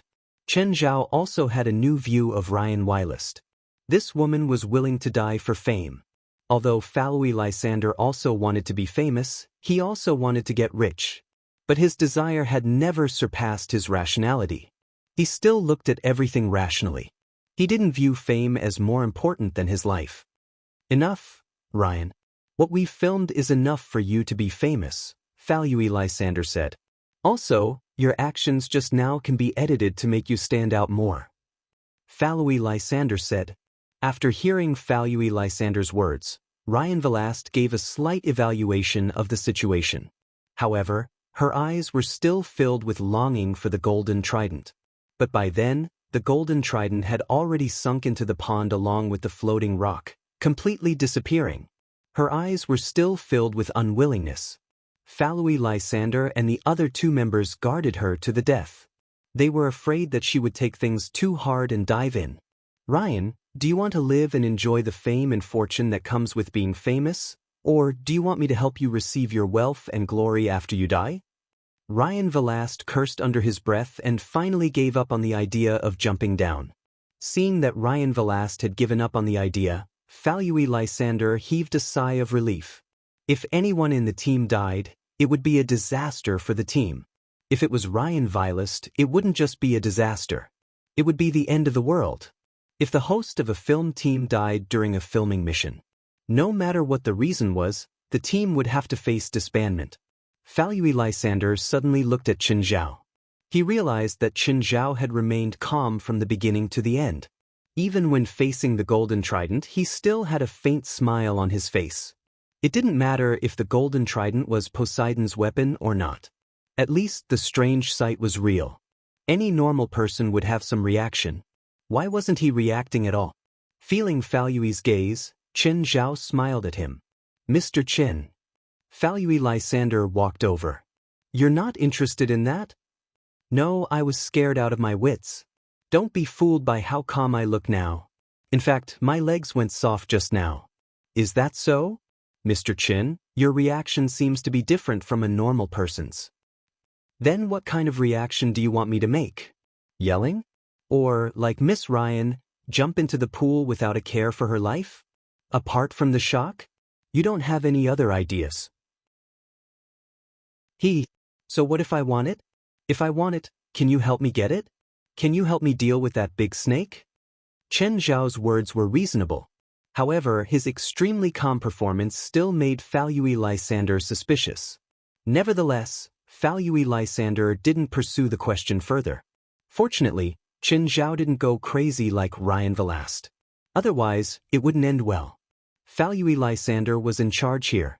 But if Chen Zhao used a large price to lure his teammates into the water, some people might really take the risk. At least, Falui Lysander felt that if he had the chance, he had to take the golden trident for himself. Mr. Chen, you're really lucky this time. Falui Lysander changed the topic. After all, this is an extremely rare material. If it's edited well, it can definitely cause a sensation. It's not just my luck. It's a win-win situation. Chen Zhao was all smiles. Falui Lysander didn't plan on taking the material for himself either. Following the contract was the rule of the industry. If the team had to raise the price just because they got something good, they wouldn't just be ostracized by the entire industry and the TV station. Chen Zhao and the TV station's lawyer could sue them until they doubted their lives. According to the law, everything they were filming now belonged to Chen Zhao. At the same time, Falui Lysander agreed with Chen Zhao. It was a win-win situation. No, all three parties benefited. Chen Zhao was the investor and copyright owner. SCTV was in charge of broadcasting. Also, the team in charge of filming would be able to reap huge benefits. Of course, they didn't know how much they could get. Suddenly, the ground started shaking violently again. This time, it was even more intense than the previous ones. Everyone couldn't stand steadily. Chen Zhao had to pretend that he couldn't stand and fall onto the ground. After all, it was such a strong tremor. If Chen Zhao was still standing steadily, he would not have been able to escape. Even an idiot would know that something was wrong with Chen Zhao. At the same time, the surrounding trees started falling continuously. Large numbers of them fell to the ground, just like dominoes falling down. Large amounts of mud and rocks rushed down from the waterfall into the pool. It didn't take long for the terrain to completely change. The mud and rocks buried the small pool completely. Everyone stood up in a sorry state. After experiencing all the unbelievable things before, Falui Lysander felt that this earthquake wasn't normal either. He immediately said to his subordinate, "Also, use the drone to take a panoramic view of the area." It would have been better if he didn't see it. After seeing it, everyone was in disbelief. With the pool as the center, the dense forest formed an empty space with a diameter of thousands of meters. All the trees in this area had fallen. It wouldn't be strange at all if the trees had fallen because of the earthquake. However, the strange thing was that these fallen trees formed a huge circle. They also saw something even more unbelievable from the panoramic view captured by the drone. The fallen trees seemed to be arranged in an indecipherable pattern. It was like a crop circle, but it was much more complicated than a crop circle. Unbelievable! This is really unbelievable. This can't be a coincidence. There must be a mysterious power here that caused all this. Ryan Velast seized the chance and went straight into filming mode. He spoke to the camera in an excited and high-pitched voice. There was no script or lines, but Ryan Velast knew what to say to attract the audience. Chapter 28:13. In their team, there were people more professional than Ryan Velast. But there really wasn't anyone more eloquent than Ryan Velast, and who was also on camera. That was why Ryan Velast was so precious. Also, there was her psychological quality. She could readjust her emotions and state in any situation. This was her most outstanding quality. Many people would lose control and rationality when they panicked or were frightened. In our world, there is still some incomprehensible power. Maybe in the future when technology is developed enough, we can solve it, but definitely not now. Ryan Velast seemed to be completely unaffected by the previous accident as he spoke confidently in front of the camera. Give Ryan a close-up for 45 seconds, then zoom up and film his explanation from a bird's-eye view. Falui Lysander ordered the team. After 5 hours of filming, the sky gradually darkened. They went to the beach to set up camp to rest. Generally speaking, if they were going to sleep in the wild, they wouldn't choose to camp on the beach. Because without shelter, the sea breeze would bring a lot of trouble to sleeping in the wild. Also, the weather at sea was very unstable. No one knew when you would be showered with a soul-cleansing downpour. Or perhaps it was a storm that left no traces behind. But Falui Lysander finally decided to set up camp on the beach. The main reason was that the situation in the woods was unclear. Right now, all the wild animals on the island were in a state of panic. No one knew if they would be attacked by wild animals at night. And in the woods, if they were attacked by wild animals, they were likely to encounter great trouble. At least the view was wider on the beach. Although it was camping in the wild, the film team still needed to film some scenes of sleeping in the wilderness. It was like they were really sleeping in the wilderness. In fact, most of the shows that showed they were sleeping in the wilderness were only shown in front of the camera. They really exposed the team in the wilderness at night without any cover. The risk was too great. Almost no team would take such a risk. This place followed the most primitive laws of nature. Those poisonous insects and beasts would not bite you just because you were famous. Falui Lysander planned to film on Gondo Island for 3 days. Although the first day brought him quite a surprise. But the plan wouldn't change. At the moment, they did not have enough material to shoot. Moreover, the material they filmed today would not be in the first episode. Because 3 episodes were a unit, if the first episode was filled with all sorts of supernatural scenes and content, and the second and third episodes returned to mediocrity, then it would only lose its appeal to the general audience. Therefore, the content of today's filming was likely to be split up.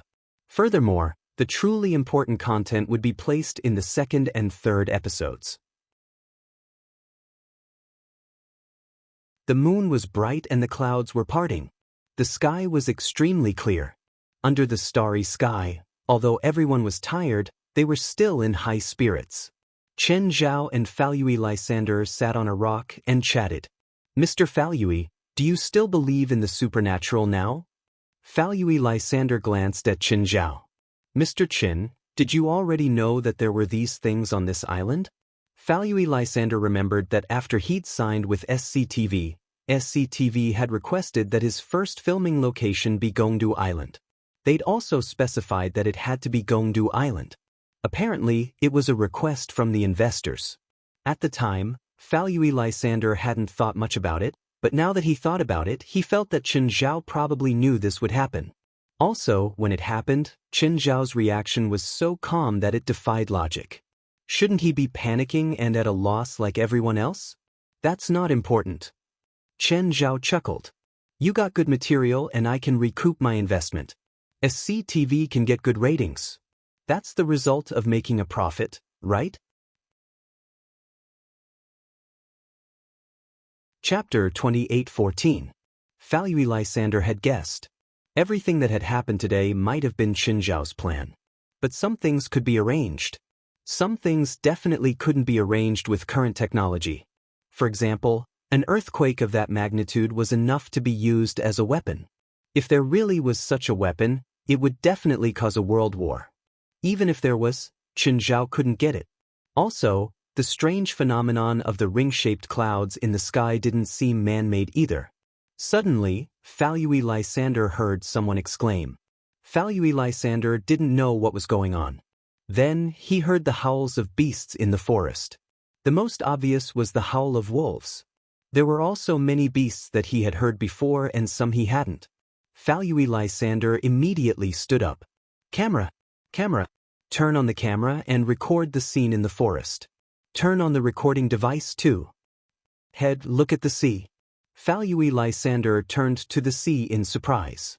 On the surface of the sea, black dots of various sizes were constantly leaping up and down. "What's that?" "A fish tide," Chen Zhao said. "It usually happens in the sea. When a fish tide happens near the sea, it usually means a tsunami." Falui Lysander's eyes widened. The light in his eyes gradually turned from shock to fear. It was his first time facing a possible tsunami. The water on the coastline was really retreating.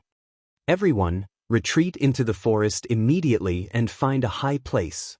Hurry! Hurry!" Falui Lysander yelled. He couldn't see the tsunami yet, but the signs of the water retreating and the noises on the surface proved that they were about to face a tsunami. It might be an extremely shocking one.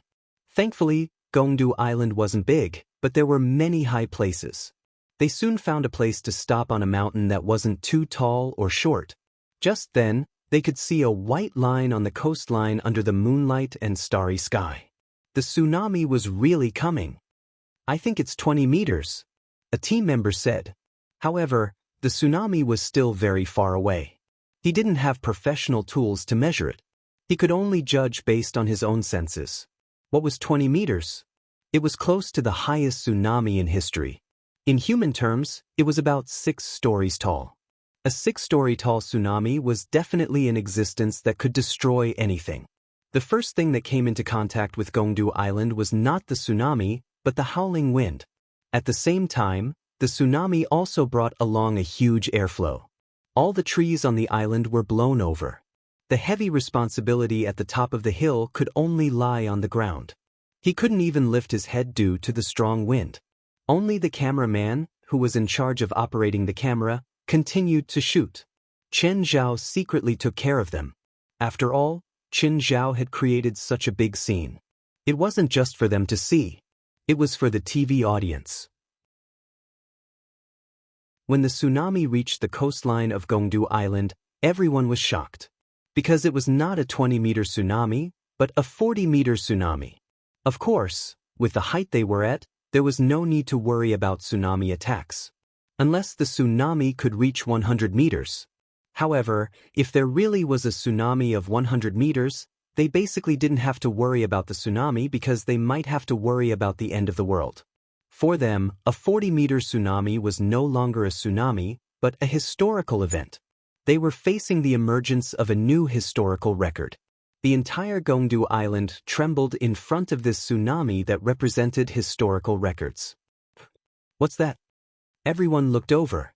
They could vaguely see a huge shadow in the water curtain raised by the tsunami. That huge black shadow was not the shadow of the sea, nor was it a stone or something like that. It was a living thing. It wiggled its body in the water curtain and then disappeared. But most people saw that thing. It was huge. Shockingly huge. Did you film it? Did you film it? Did you film it? Falui Lysander asked anxiously. I filmed it. I filmed it too. I filmed it. Chen Zhao's lips curled into a smile. He had asked Amon to appear, of course, to create a sensation. He didn't need to reveal his true form. Just a glimpse was enough. Only then could it create a greater effect. Because that moment would bring about a heated discussion. If it revealed its true form, it wouldn't just cause heated discussion. It might cause panic.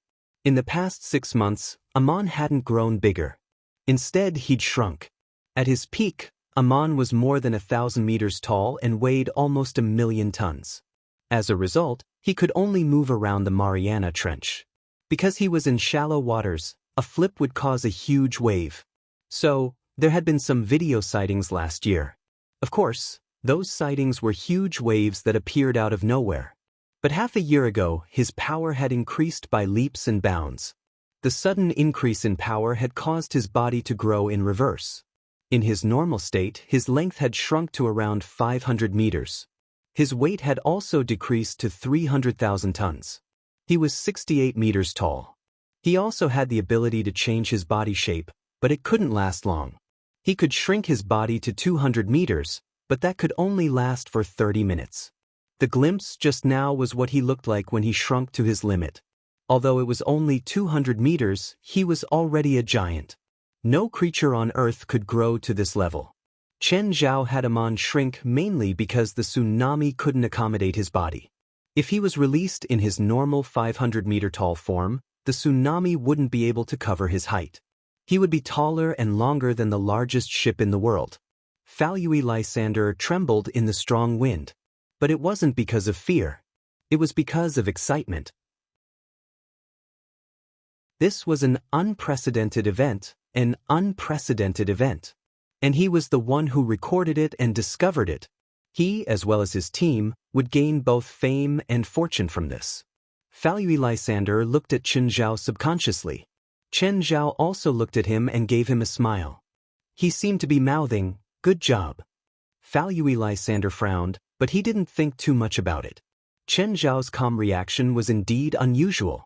But at the moment, he was about to lose his mind from the predictable success. Of course, The most important thing now was to protect the results and not have any casualties. Otherwise, it would be very troublesome. Chapter 28:15. The next day, when the sun shone on Gongdu Island, everyone felt like they had been reborn. Actually, the tsunami last night wasn't that scary to them. After all, they were on the top of the mountain. Unless the tsunami destroyed the entire island, they wouldn't be hurt. Also, the terrain of Gongdu Island meant that it wouldn't cause any damage. At most, it would destroy some of the forest soil. When the tsunami washed ashore last night, about half of Gongdu Island was submerged in seawater. In such salty soil, all the plants there would die. Only after a few decades would the salinity in the soil degrade and plants would grow again. Chen Zhao didn't feel guilty about the damage he'd caused. He could just donate a few $100,000 to the local government as compensation. But for the film crew, what happened last night was a magical experience. The entire process could only be described as unbelievable. But their biggest problem now was that the boat had been overturned. No, to be precise, it hadn't been overturned. The boat was now on the ground of Gongdu Island, lying 300 meters from the coastline. Their attempts to contact the outside world all failed. In the end, Chen Zhao had to secretly inform West to find a boat. In the evening of the same day, a ship discovered them. Falui Lysander quickly reached an agreement with the boat owner and agreed to send them inland. By this time, their cameras had recorded more than 200 hours of footage. This was enough for them to edit 3 episodes. There were even some production teams that would cut out an entire season's worth of broadcast time. Of course, to ensure quality, Falui Lysander clearly planned on simplifying the content. He'd condense the essence into these 3 episodes. Falui Lysander stood on the deck, enjoying the sea breeze with Chen Zhao. Mr. Chen, where do you think the Lost Civilization should be filmed next? The progress of the Lost Civilization project was too rushed, mainly because of Chen Zhao's urging. Right now, only Gongdu Island was decided by Chen Zhao. There were still 3 more, but Falui Lysander didn't have any clues yet. Falui Lysander was confident that the content on Gongdu Island would cause a huge sensation. But if they couldn't keep up with the rest of the content, the effect of the Lost Civilization would be greatly reduced. This was also what gave him the biggest headache. He even considered whether or not he should artificially create something. Chen Zhao thought about it and said, "Mysterious Island." Ever since it appeared, it's been the center of public opinion. Mysterious Island? Is it the island that suddenly rose from the bottom of the sea 3 months ago? Yes. No TV crew has been able to land on Mysterious Island. TV stations all over the world want to land on the island, but none of them have been denied. Only a small number of researchers have been able to land on the island, and the equipment they bring with them is restricted. They are not allowed to bring cell phones, video cameras, or cameras. All the photos we have seen so far are provided by the Mysterious Island officials. "I'm the owner of that island," Chen Zhao said. "At least, I'm a major shareholder, so I can decide." Falui Lysander froze for a moment, an expression of ease appearing on his face. No wonder Chen Zhao was so rich. Everyone knew that the Mysterious Island was a treasure trove the moment it appeared in front of them. Nowadays, any project on the mystical island represented great wealth. It was home to the most amazing food chain and marine life that had ever been discovered. It was like the dinosaur island in Jurassic Park, full of wonders and inconceivability. "Mr. Chen," Falui Lysander said casually, "Gongdu Island will also attract attention." Chen Zhao shook his head. After the show airs, there will indeed be a wave of exploration, but if there are no more discoveries, people's enthusiasm will quickly fade. How do you know that others won't discover anything? The ancestors of the local natives lived on Gongdu Island for hundreds of years, and they rarely encountered such a scene. What do you think are the odds that the researchers and tourists will encounter the day and night that we experienced before their enthusiasm wanes? Chen Zhao said disapprovingly. Also, the Mexican government might list Gongdu Island as a forbidden area and not allow outsiders to get close. This was how most governments handled things. Usually, when supernatural events occurred in certain areas, the government would not develop it into a tourist project. First, they would list it as a forbidden area and then send their own team to investigate and see if they could discover any supernatural powers. This was a normal operation. Every country had such a plan. Secondly, although Mexico was also part of North America, the spiritual world here was more active than in America. The number and quality of people in the spiritual world were also higher than in America. Therefore, it was very likely that the government would explore and develop Gyeongdu Island themselves. Of course, the local government was doomed to not find anything valuable here. After all supernatural things were man-made. It would be strange if they could find anything. The filming team did not stay in Mexico. That night, they returned to Los Angeles under Qin Zhao's arrangements. This was because Qin Zhao wanted the show to be aired as soon as possible. This was also the condition of the agreement with SCTV. Thus, Falui Lysander had to edit 3 episodes as soon as possible. According to the broadcast plan, the first episode would be aired this Saturday night. This kind of broadcast plan was not very beneficial for the show.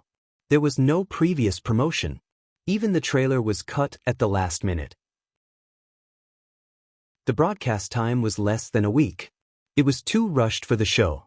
However, the trailer had a slogan, the first show in history to film supernatural scenes. Moreover, the superficial scenes still made the trailer have an unimaginable effect. The first feedback came from the click and play on the internet. The biggest platform had over 1 million views that night and over 10 million views in 24 hours. The video also started to spread around the world. Chen Zhao opened the trailer and watched it. An exploration of civilization, an unbelievable journey. We went on a pilgrimage with reverence. But we were confronted with a sight that was unprecedented in history. The background music in the trailer used a deep and thick voice to describe the unbelievable scenes in the scenes. At the end, the screen in the trailer suddenly turned black, followed by the sound of the tide and a voice with a hint of fear. When we thought we were about to discover the truth, we were greeted by the most terrifying welcome ceremony. We saw the most terrifying side of nature. We have witnessed nature at its worst. Maybe it was the most terrifying side of nature. Maybe it was not nature. Lost civilization, don't use your worldview to challenge the real world. Chapter 28:16. The trailer for The Lost Civilization didn't last long, but it still caused quite a stir. Of course, a trailer was just a trailer. So, while it was effective, it didn't cause much of an impact. After all, many TV shows like to be mysterious. Who knew if this was another purposely mystifying announcement? Of course, it was still effective. At least, from the feedback from SCTV, the trailer was quite good. As for the ratings, it was hard to say. After all, SCTV was a local TV station. The coverage was rather limited. It didn't even cover all of California. In the past few days, Chen Zhao and the supernatural organization were still trying to find the core members of the England gang. Although Milo Tanzik-Williams and his cronies had disappeared from Los Angeles. But his influence hadn't completely disappeared. In just 2 months, Milo Tanzik-Williams had left his mark in Los Angeles. A deep mark. Everyone was afraid of this bloody emperor. Milo Tanzik-Williams only took 2 months to do so. He'd erased what Morgary had only managed to do in the past 2 years. Of course, bloody methods could achieve the goal. But there were repercussions. Just like Chen Zhao. If he used the same method, he could achieve the same result. But what about the consequences? From then on, he could only hide in a dark corner and enjoy wine and women. He didn't even dare to contact his family. That was how Milo Tanzik-Williams was right now. The government's revenge came so quickly and without warning. Although Milo Tanzik-Williams escaped unscathed. However, his forces were also directly wiped out. To put it bluntly, he was a stray dog now. But he was a stray dog. He was qualified. At least he knew how to hide and endure. Chen Zhao dug out almost all his cronies in Los Angeles and tortured them to death. But Milo Tanzik-Williams still couldn't come out. Chen Zhao didn't know how many of Milo Tanzik-Williams' cronies were left in Los Angeles. There were definitely more, but they were hidden. They weren't as ostentatious as before. Chen Zhao was helpless about this. If he spread out his senses, he could even cover half of Los Angeles. But his senses weren't omnipotent. At least, he couldn't monitor other people's hearts. Now, he could only hope that the broadcast of Lost Civilization could lure Milo Tanzik Williams out. However, Los Angeles was now completely controlled by Tim and Bodhi. Tim was in the light, while Bodhi was in the dark. However, Bodhi's betrayal was public. Chen Zhao hoped to use this to attract Milo Tanzik Williams' subordinates. Unfortunately, apart from the first few days when he attracted a few people, no one else came to die. Of course, Bodhi knew what Chen Zhao wanted. But there was nothing he could do. Chen Zhao's power made it impossible for him to resist and betray Chen Zhao. Saturday night 2010. The Lost Civilization was finally broadcasted. While the subtitles were still on the screen, the commentator had already started explaining in his deep voice. On the south coast of Mexico, in the village of White Bunch Flowers. To Mexicans, the white bouquet symbolizes the welcome of friends from afar. However, to the natives of this land, the white bunch flower also symbolized God's gift and gift. In ancient Greece, the white bouquet represented a gift from God. The two seemingly unrelated ancient civilizations formed a connection through the white bunch flower. The TV showed the beautiful scenery of the south coast of Mexico. Finally, the scene changed to the White Bunch Flower Village. Our first stop on our journey of discovery, the White Bunch Flower Village. Ryan, we met an interesting old man. It said that he migrated from a small island. Really? Where is he? The show was progressing according to the plot. This was also one of the selling points of the show. Then, they found the old man in an old, rundown house. They heard many vivid stories from the old man. Of course, most of the stories told by the old man had been edited and edited. So no one knew if what he said was the original meaning and content. Of course, it didn't matter. But it also misled the audience. The audience thought that the old man would tell a story that matched their understanding. However, the customs and stories were completely different from the Incan or Mayan civilization that they knew. In the story, they believed in the sea god on the island. They fought against the monsters in the sea. Their handicrafts, their skills, and their language were also mentioned. Some things didn't need to be too clear. It was fine as long as it was plausible. Did you notice that the language of the Gongdu people is completely different from the ancient Incan or Mayan language system that we know? Generally speaking, language is a derivative of culture, so the language will have strong traces of regional civilization. However, the language of the Gongdu people is very different from the languages and civilizations of Mexico and even the Americas. Ryan turned to look at his teammate, Winston. You're a language expert. Do you have any professional explanations? Winston nodded. There is indeed a big difference. For people in the field of language, to distinguish the difference between regional languages is not to look at the words used in the language, but through the pronunciation structure. For example, after thousands of years, some people have been separated from a civilization. Their language and culture have changed, but their basic pronunciation will not change. However, the Gongdu people are incompatible with the previous civilization. This means that before they came into contact with the regional civilization, they had already come into contact with other civilizations. This also caused their customs, traditions, language, and beliefs to be incompatible with the regional civilization. Then wouldn't they be excluded or even destroyed by the local civilization? The ancient people didn't know how to distinguish between outsiders and their own people. What's more, the Incan civilization and the Mayan civilization were both extremely complex civilizations. They were not the kind of politically unified countries, but made up of countless tribes with completely different cultures and customs. Because of this, the Mayan civilization and the Incan civilization were destroyed in the end.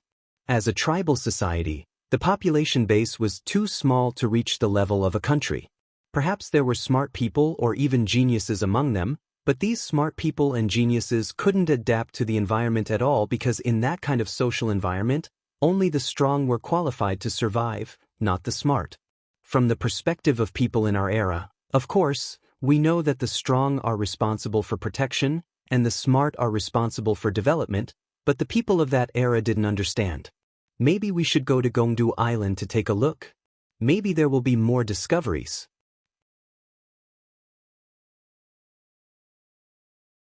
Chapter 28:17. The academic discussion did not go too far. Then, they prepared to land on the island. There were also some intentional accidents. For example, something was pulled down, causing Lane to fly into a rage. Another example would be some non-standard operations. While a certain someone was cursing out loud, he would also teach them about standard operations. The first episode of The Lost Civilization stopped there. There were also some scenes that weren't reshoots. They were completely fake. Chen Zhao had overestimated Falui Lysander's professional ethics. In order to be mysterious, they purposely created some abnormal scenes. For example, when their ship was about to set sail, the engine suddenly caught fire and they quickly evacuated the ship. In fact, it was very smooth when they set sail. They didn't encounter any problems during the voyage, except for the native guide. Moreover, they had also taken a few more photos, including finding the native guide again. Anyway, it was all about being mysterious to the extreme. When they reached Gyeongdu Island, the earthquake was supposed to happen an hour after they landed. But after some reshoots and editing, they brought the earthquake forward. When they landed on the island, there was an earthquake immediately. Then, there were startled birds and abnormal winds. Then, there was the native guide's warning to them. It was a warning from God. Then, there was the scene where he was scared away. The first episode ended there.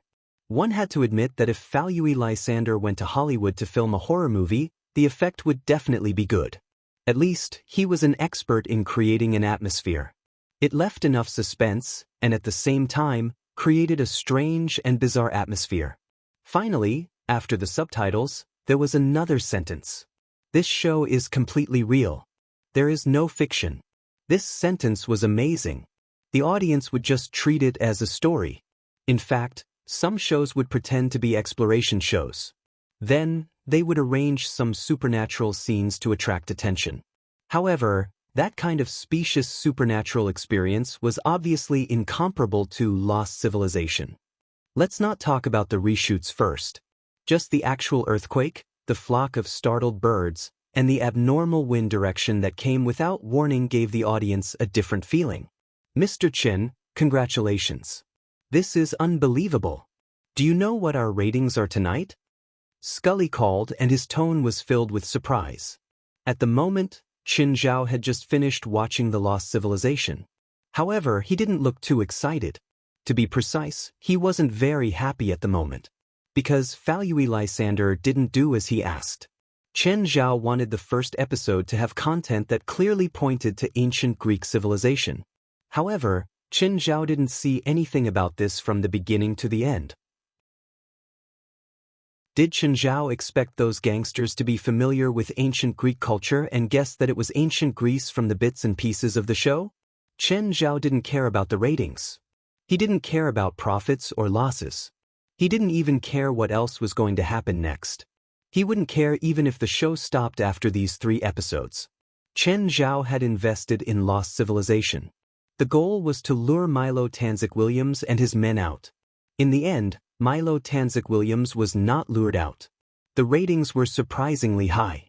The highest number of views reached 5.8 million. At the same time, it has a 75% market share in California.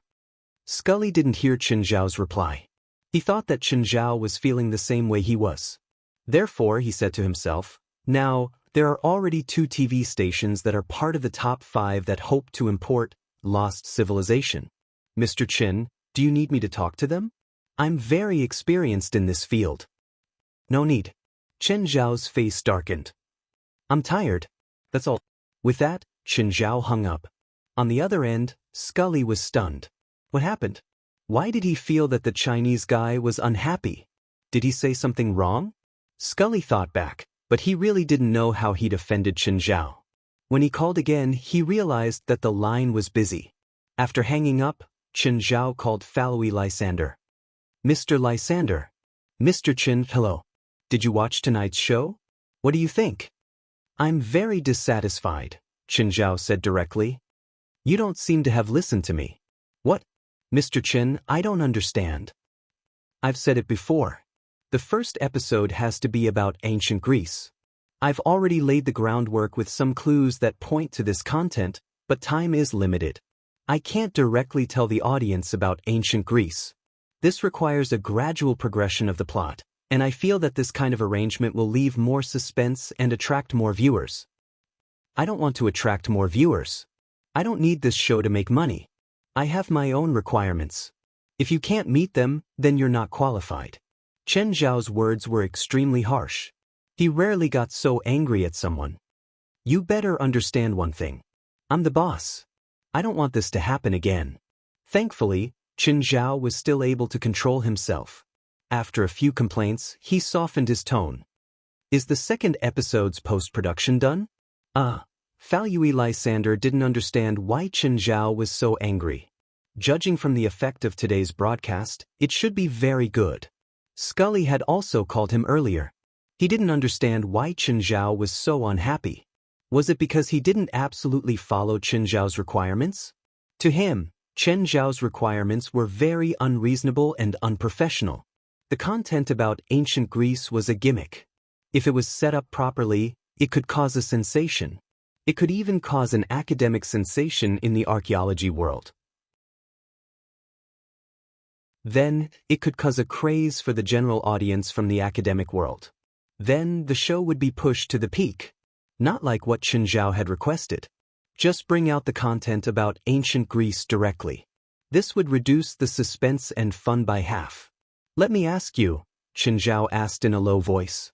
Is the second episode's content done? Fal Yui Lysander didn't understand Chen Zhao's current state at all. When he'd first met Chen Zhao, he'd thought that Chen Zhao was easy to get along with and had a good temper. Why did it suddenly erupt at this time? Give me the second episode's content first.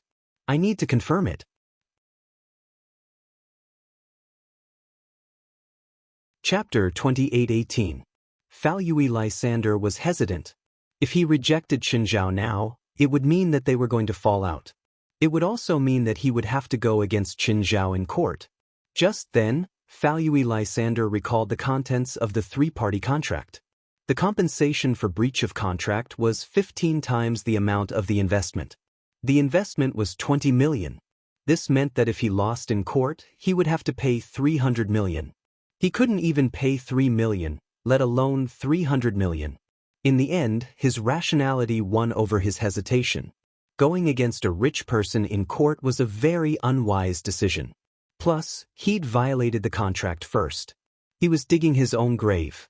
In America, if he faced such a huge compensation, then it was really possible that his family would break up and he would be deserted. The next day, Fal Yui Lysander obediently brought the edited sample of the second episode to Chen Zhao's house. When he saw the manor beside Mirror Lake, Fal Yui Lysander truly felt what it meant to be rich. The mansions he'd seen in the past were like grass sheds in the countryside compared to Mirror Lake Manor. Fal Yui Lysander was also a rich person. But at the moment, he realized that he was at least a Pacific Ocean away from the truly rich. If he knew that Chen Zhao's income for one day was equivalent to half of his lifetime's worth, who knew what he would think? The most popular saying now was, "Don't use your annual income to challenge my pocket money." Fal Yui Lysander wasn't just shocked. He was also afraid. When rich people reached a certain level, they'd start playing politics. Politics was a dangerous thing in a society where money reigned supreme. Then, Fal Yui Lysander entered the manor. This place really opened his eyes. The front yard was already bigger than the total area of his house. There was also a huge grassland in the backyard and the forest beside it. They were also part of the manor. In feng shui terms, it would be mountains and rivers. The east wind welcomed and sent, bringing in wealth and treasures. The green dragon lay down, and the wind and rain adjusted. It wasn't a dragon's vein, but it was still a great place with good feng shui. Of course, Fal Yui Lysander didn't know feng shui, but he knew that all these things added together would be extremely expensive in Los Angeles, where every inch of land was expensive. When Fal Yui Lysander saw Chen Zhao didn't give him a good look. Chen Zhao knew Fal Yui Lysander's request and his starting point.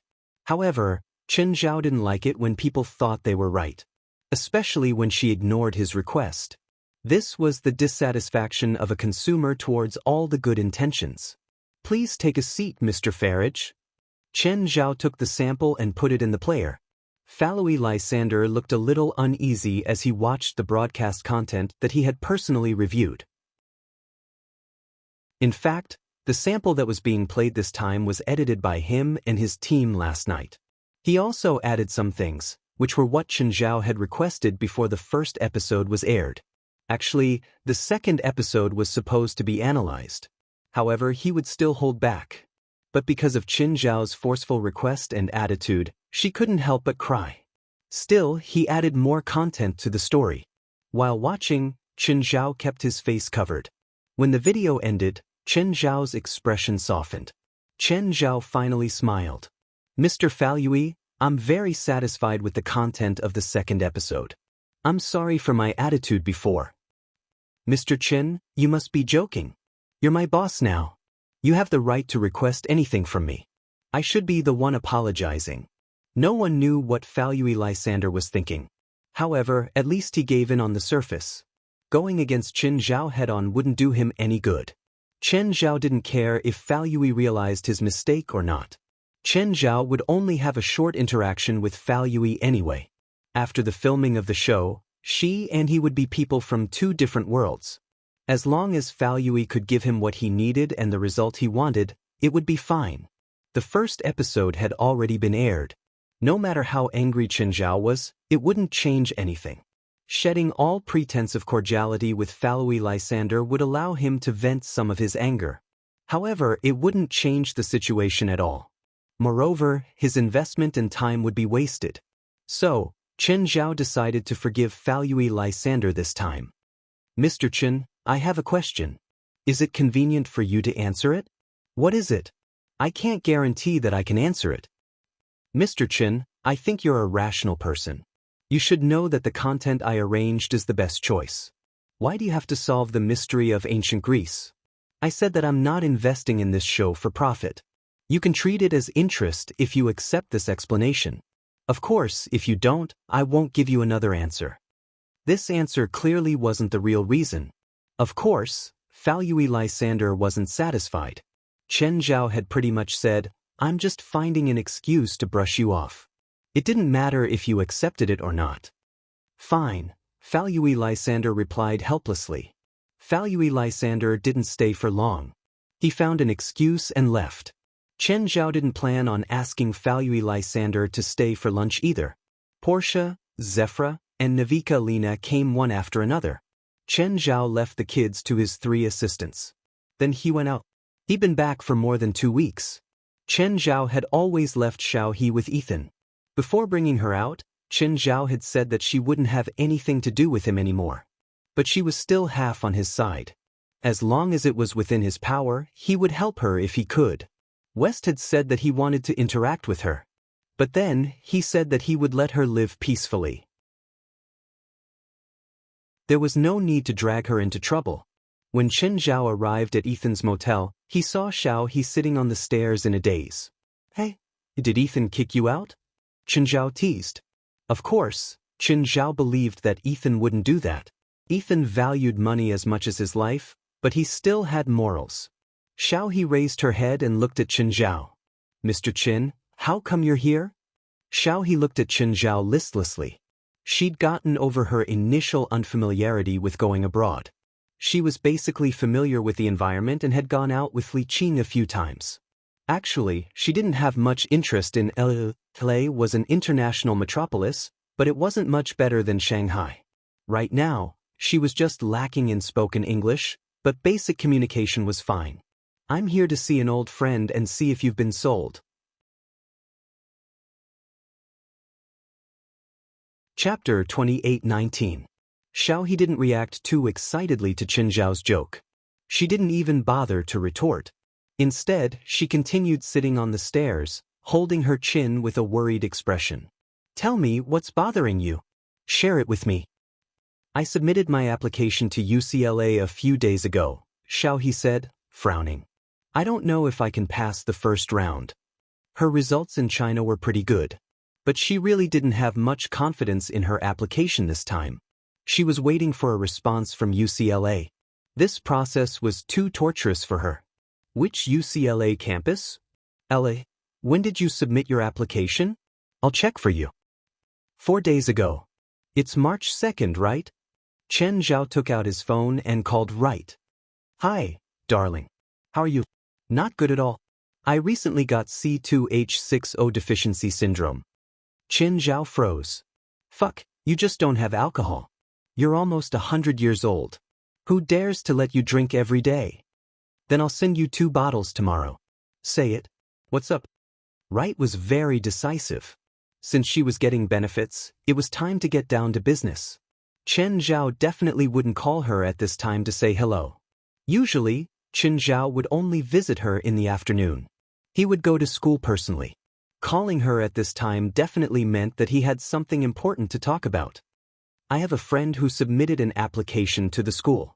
Can you help me check it out? What do you mean? Just check, or do you want me to let her go? Wright didn't understand Chen Zhao's intentions. If it was just to check and help Chen Zhao's friend pass the first round, it was just a small problem. This was a small problem that could be solved with just a few words. But there was still the interview. The requirements for the interview were much higher.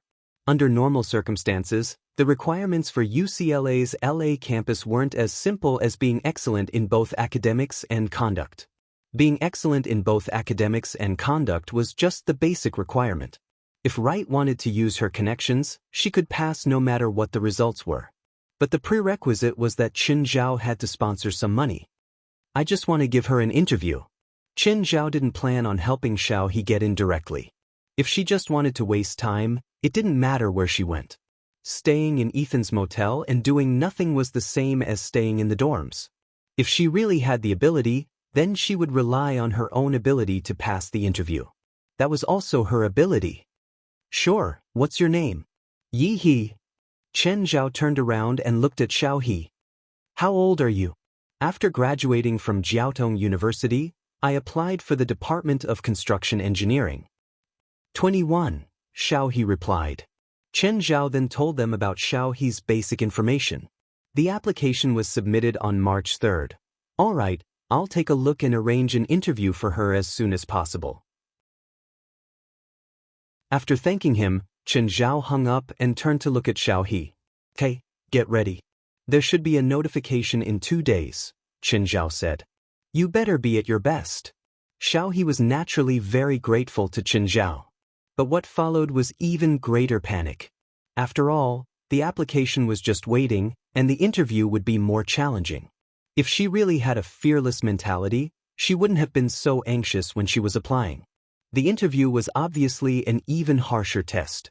The interview did not only consist of an oral question, but also a written test. Whistling, Chen Zhao entered the hotel. He saw Li Qing sitting at the counter. Auntie Li, where's that fatty Ethan?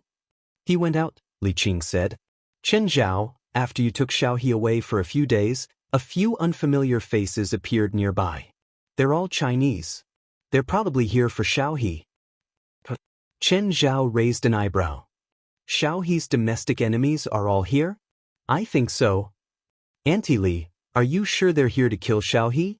They're not here to kill you? I know my own family. I have a few heartless relatives, but they won't go to such great lengths to come all the way here to kill me. But I'm not sure about Xiao He. Why not? Her family has already been destroyed. They don't have to kill her, right? They might not be here to kill her, Li Qing said. Li Qing said, it's possible that she took something from the god-refining sect. It could be a magic treasure or a cultivation technique. Li Qing had asked Chen Zhao to take Xiao He away mainly because she wasn't confident that she could protect her. Okay, I got it. Chen Zhao took out his phone and dialed West's number. West, your little princess is being watched.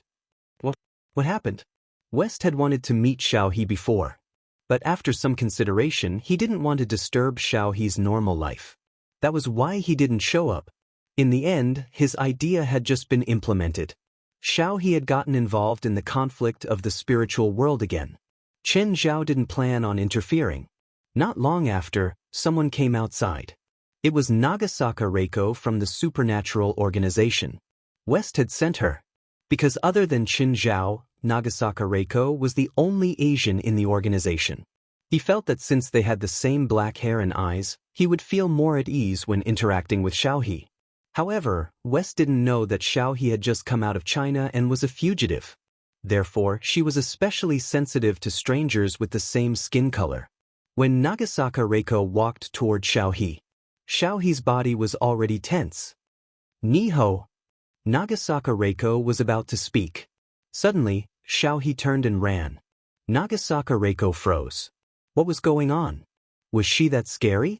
In the hotel, Chen Zhao and Li Qing both saw the scene. Li Qing asked, "Your people?" Chen Zhao nodded.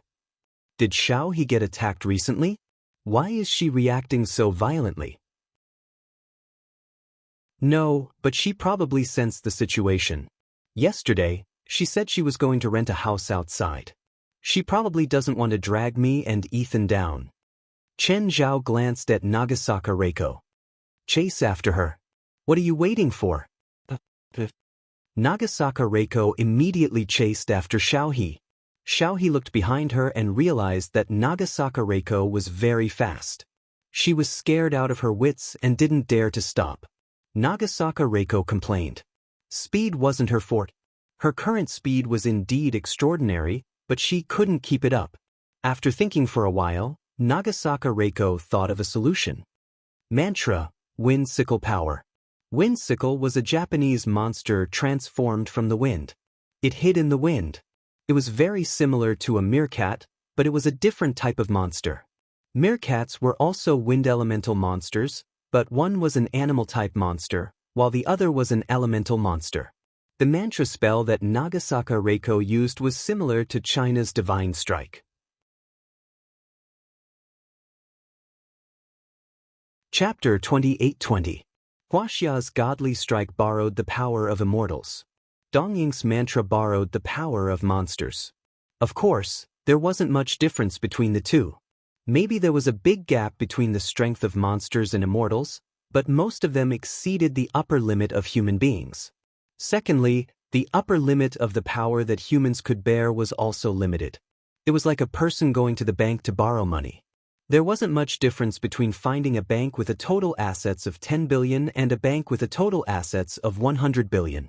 Nagasaka Reiko's body was immediately wrapped in a layer of dark wind. If a spiritualist were to look at it, he would notice more things. Xiaohe also found something unusual about Nagasaka Reiko. At the same time, she also found that Nagasaka Reiko's speed was ridiculously fast. Xiaohe could only grit her teeth and use her acceleration spell. She didn't have any intention of fighting. She still subconsciously wanted to run away, regardless of the strength of the other party. When she was in China, most of the time, she would run first. The only time she fought was when she was with Wang He. If she ran away at that time, Wang He would definitely fall into the hands of the other party. She didn't realize that she was now abroad, and this wasn't the home ground of the enemy. Just like that, one chased and one ran, both sides ran with all their might. The hotel was originally remote, in the suburbs of Los Angeles. Xiaohe ran again and accidentally ran out of the city of Los Angeles. And Xiaohe was also honest and just ran along the road. Nagasaka Reiko was about to have a heart attack at this moment. She wasn't an enhancer, and her stamina couldn't keep up at all, even if there was a spell that could borrow the power of monsters. But the monsters only lent her the power of the wind. It made her run faster, but it couldn't make her endurance longer. Xiaohe, who was in front, wasn't much better than Nagasaka Reiko. She wasn't an enhancer either. Although it wasn't a godly strike spell, it was still a spell that could lighten the body. Although it could make her run faster, it also consumed stamina. Finally, the two stopped running. They really couldn't run anymore. The two women, one in front and one behind, hugged their knees and gasped for breath. Don't chase. Can you speak English? I don't know Chinese. Nagasaka Reiko said with a dry mouth. You don't know Chinese? You're not from China? Could it be that those people hired you to kill me? I'm not here to kill you. Your God Refinement sect and the supernatural organization are partners. Our vice president heard you were being chased here, so he sent me to talk to you. Nagasaka Reiko didn't care about her image anymore. She wiped her dry lips. Xiaohe, who was in the front, was almost the same. When she heard Nagasaka Reiko's words, she relaxed a little. But she didn't completely believe Nagasaka Reiko's words. After all, he had escaped from many pursuits. How could he easily believe the words of others? What evidence do you have? Little he questioned. My dear mother, what proof could I have? Your family has already been destroyed, so why would I need to lie to you? Nagasaka Reiko also felt stifled. There was no evidence, just 2 words. Whether you believe it or not has nothing to do with me. Then the evidence came knocking. To be precise, he was a witness. A group of people who looked like bad guys appeared. However, this group of bad people drove a car and blocked Nagasaka Reiko and Xiaohe. These 2 idiots clearly didn't need to use their legs to solve the problem. Anyone with a bit of brain would know that driving was more convenient than running. Why did they have to run 20 or 30 kilometers with their legs? Looking at the bad guys who got out of the car, Nagasaka Reiko and Xiaohe suddenly realized that there was a hole in their brains. Xiaohe didn't say anything, but Nagasaka Reiko realized that she had a car, and she had driven over. Why did she have to run away? When Xiaohe saw the people coming, her face suddenly turned ugly. She only recognized one of them, her martial uncle, who was also related to her by blood. At the same time, he was also one of the main culprits who betrayed her father. Xiaohe, long time no see. Yi Xingchen looked at Xiaohe with a smile. He was a few years older than Xiaohe, and he looked like a big brother. In fact, he was 1 generation older than Xiaohe. Of course, Xiaohe was a young lady who was raised freely, so she couldn't be compared to Yi Xingchen. Yi Xingchen had always been working hard in the spiritual world. His cultivation methods were first class in the entire Huaxia's spiritual world. Xiaohe looked at Yi Xingchen with a face full of anger. Nagasaka Reiko glanced at Yi Xingchen and the others and asked, "Enemies?" Xiaohe looked at Nagasaka Reiko's position and posture change, and nodded slightly. "They're after me." Nagasaka Reiko shouted, "Everyone, this is not your territory. If you want to cause trouble here, you'd better inform the supernatural organization first." Supernatural organization? Everyone, including Yi Xingchen, laughed like crazy. Except for Yi Xingchen, everyone else was hired by him. They were all private jobs in the spiritual world, and some of them were even international. Of course, they knew the industry rules of paying respects when they landed. But this rule was only for the top forces. For example, a top-notch faction in a region would have its own sphere of influence. When the others came to this area, they would either keep a low profile or pay respects to the port first, indicating that they would leave after finishing their business. And in this large area, there were many small forces attached to it, so there was no need to pay respects. In their view, the supernatural organization was one of these small forces. They didn't know if there were any big forces in North America, but they didn't think the supernatural organization was qualified to make them pay respects. Nagasaka Reiko seemed to have expected this kind of reaction. She had now been promoted from an outer member to an official member. Together with her colleagues, she had dealt with many cases of foreign spiritualists causing trouble in the Los Angeles area. When those spiritualists heard about the supernatural organization, most of them were arrogant. Before they were beaten up, they were all arrogant. But as long as they were here, Nagasaka Reiko really wasn't worried. Even if she was alone now. She never worried that she would lack support. This was her home field. "I'll give you a chance to apologize," Nagasaka Reiko said flatly. "Also, pay the fee for entering the country illegally." What did it mean to enter the country illegally? That meant that they didn't like you and you had entered the country illegally. Suddenly, a cold light shot at Nagasaka Reiko without warning. Whoosh, a glass-like halo suddenly flashed on Nagasaka Reiko's body, blocking the cold light outside the glass. Nagasaka Reiko loosened her palm, and a pile of ashes fell. Single-use magic tool, Dragon's Lament. Nagasaka Reiko looked at the defunct Dragon's Lament with pity. It was good, but it could only be used once. What a pity!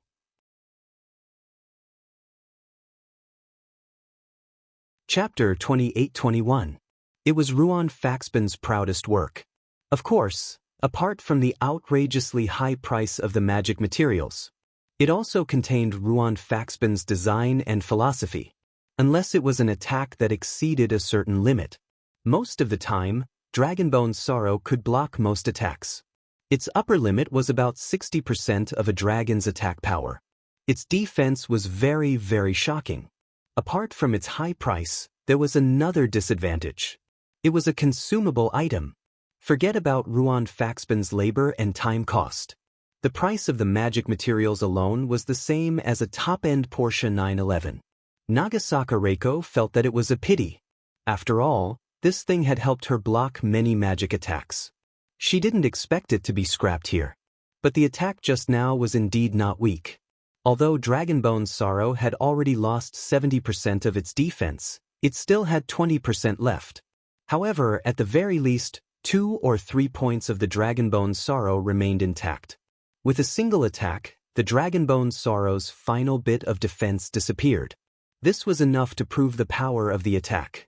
A silver-haired woman also looked at Nagasaka Reiko in surprise. Ice magic!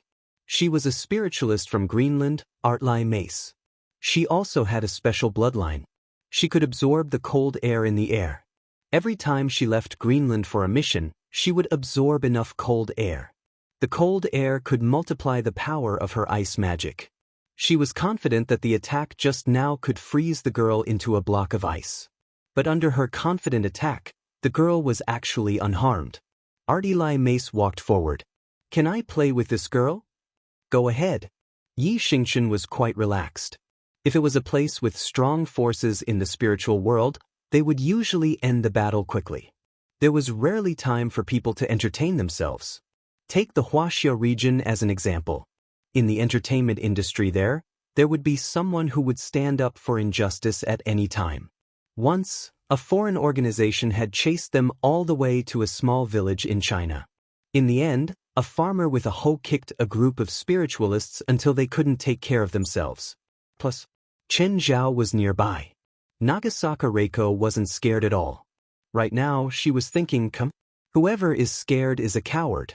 But to them, this was North America. To them, coming here to carry out missions was a form of leisure. Atari Mat's hands were emitting cold air as a cruel smile appeared on his face. She had confirmed that her attack just now was blocked by Nagasaka Reiko's magic tool. However, that attack had also destroyed the magic tool. Next, it was time for her solo performance. Nagasaka Reiko frowned, opened her jacket, and pulled out a ring from the inside. This action caused everyone to be stunned, because of the ring on Nagasaka Reiko's hand. Each ring exuded a dangerous aura, and when the auras of all the rings were mixed together, it was as if bottles of dangerous chemicals had been randomly poured together. Nagasaka Reiko calmly put a ring on her ring finger, and then picked a ring and put it on her middle finger, then her index finger, pinky finger, thumb, and then changed to the 5 fingers of her right hand. Everyone's expression was a little strange. Was this woman the Lord of the Rings? The people of the supernatural society all had the idea that if they didn't have enough magic, they would have to make up for it with equipment. Magic resistance buff, physical resistance buff, mana buff, perception buff, spellcasting buff, mana recovery buff, each ring represented a different effect. All of them used certain parts of the dragon's body as the main magic material. In terms of function and effect, it was much stronger than similar magic tools on the market. Furthermore, Ruan Faxi had also followed the settings of a certain movie. Every time a ring was added, the rings would resonate with each other, thus further enhancing the effect. Even in some specific combinations, there would be a third effect. For this reason, Ruan Faxi had specially compiled a set of equipment guide. Nagasaka Reiko smiled and opened her arms. She clenched her left palm slightly, and a cold current appeared in front of her. The cold current quickly condensed into a human figure, hovering above the ground. A beautiful woman in a kimono, her whole body covered in frost, appeared in front of everyone. Yukino. Many people recognized this woman in white. She was the famous monster in Japan, Yukino. Play with her. Sorry, master, Can you speak Japanese? I don't understand English. Nagasaka Reiko didn't even have time to finish acting before she was slapped in the face by her own Shikigami. Fortunately, the others didn't speak Japanese, otherwise it would be embarrassing. Ardilai Mace didn't feel good. Because all of her magic was ice magic. It was very effective against normal enemies. But against ice monsters? Was she going to buff them? I'm not good at dealing with this kind of enemy. Ardilai Mace decisively admitted defeat. Instead of being beaten to the point where she couldn't take care of herself and then asking for help, it was better to be straightforward. At this time, a bald man came out. I'll do it, I'm good at it. With that, the bald man's fists burst into flames. Nagasaka Reiko quietly formed a seal with her hands. 2 flames appeared, one green, the other dark red. The 2 flames quickly turned into 2 monsters. The green flame turned into a bird-shaped monster, Green Heron Fire. The dark red flame turned into a 100-faced monster, Grand Ant Fire. The Green Heron Fire was condensed from the soul fire of birds, while the Grand Ant Fire was condensed from the resentment of lonely old people abandoned in the mountains. Both Green Heron Fire and Grand Ant Fire were fire, but full of resentment for the world. They weren't Nagasaka Reiko's Shikigami, but summoned monsters. They weren't weaker than snow girls, but they weren't smart enough, so they weren't suitable as Shikigami. Yi Xingqian's expression changed. Where did this Japanese woman come from? She was so powerful. Since when did Japan have such a genius girl? He'd never heard of her. She could summon 3 big monsters at once. This strength couldn't be underestimated. The bald man was also slightly embarrassed. If Ardilai Mace's attacks were ineffective because they had the same element, then the bald man would be countered. Then the bald man would be countered by her. His fire element wasn't weak, but he hated enemies with fire the most. Not only were his attacks ineffective, but it would also be very troublesome if he was touched by the fire. This woman is powerful. Let's attack together, Yi Xingqian said. Nagasaka Reiko didn't panic at all. She still had a big move. I'll give you one last chance. Get out of my sight now, or else. As soon as Nagasaka Reiko finished her warning, she heard Qin Zhao's voice. Warning my ass. Beat her down first.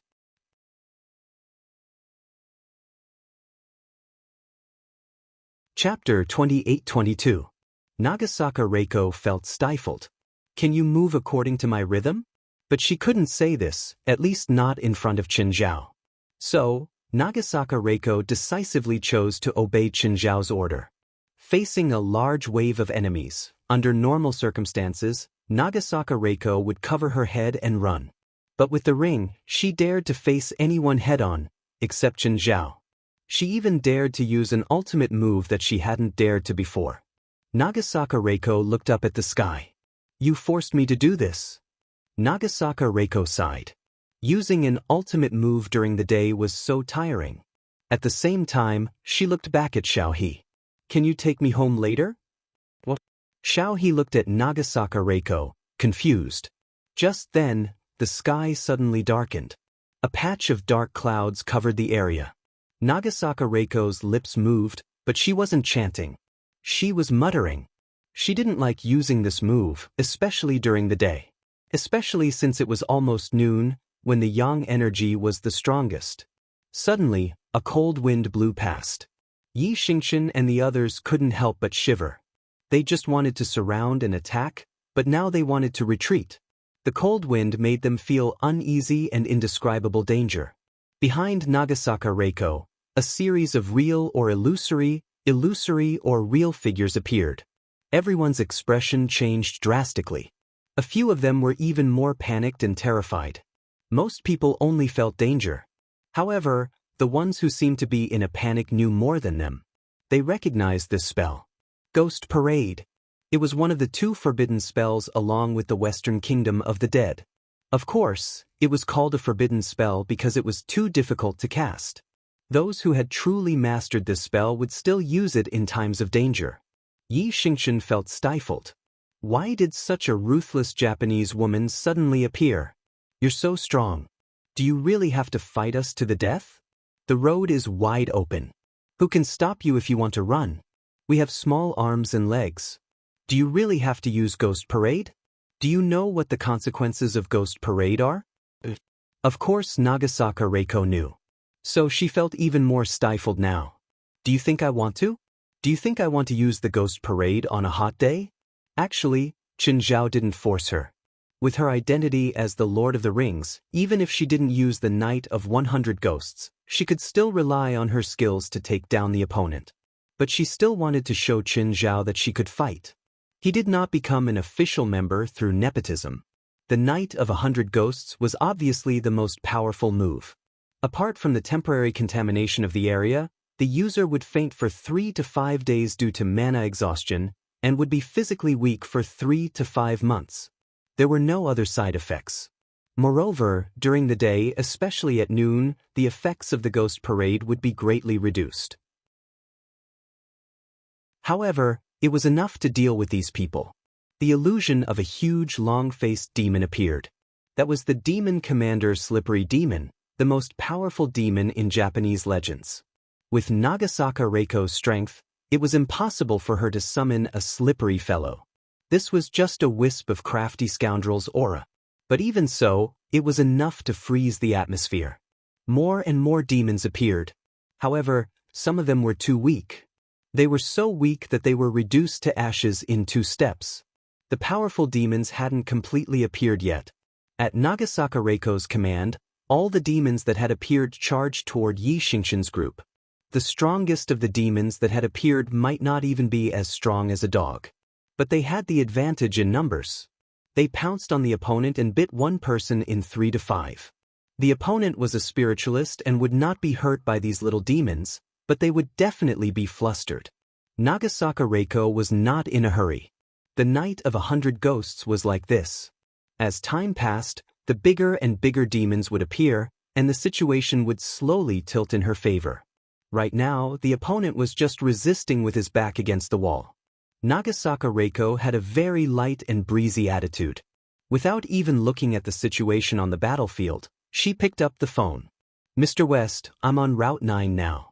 Can you send Henry and the others to clean up the battlefield later? I cast a polluting spell. There will be a lot of demonic aura nearby. If ordinary people come in, they will be polluted and demonized to a certain extent. Nagasaka Reiko was talking on the phone as if nothing had happened. Seeing Nagasaka Reiko's attitude, Yi Xingqian immediately shouted, "Don't fight with those little demons. Take down that woman first. Otherwise, we're all finished." With that, Yi Xingqian took the lead and rushed toward Nagasaka Reiko. Along the way, several demons that had decent power immediately intercepted Yi Xingqian.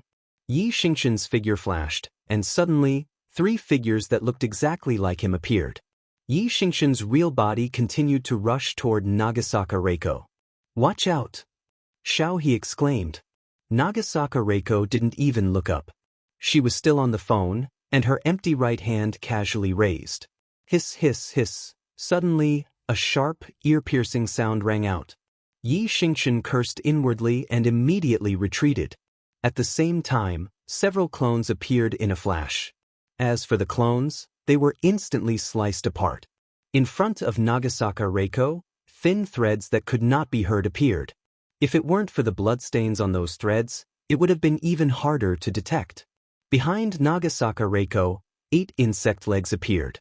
The legs slowly spread out like petals, and then an even larger body appeared behind Nagasaka Reiko. Bride Luo, half-body woman, half-spider. And this Bride Luo's demonic aura was even more terrifying than the Snow Woman.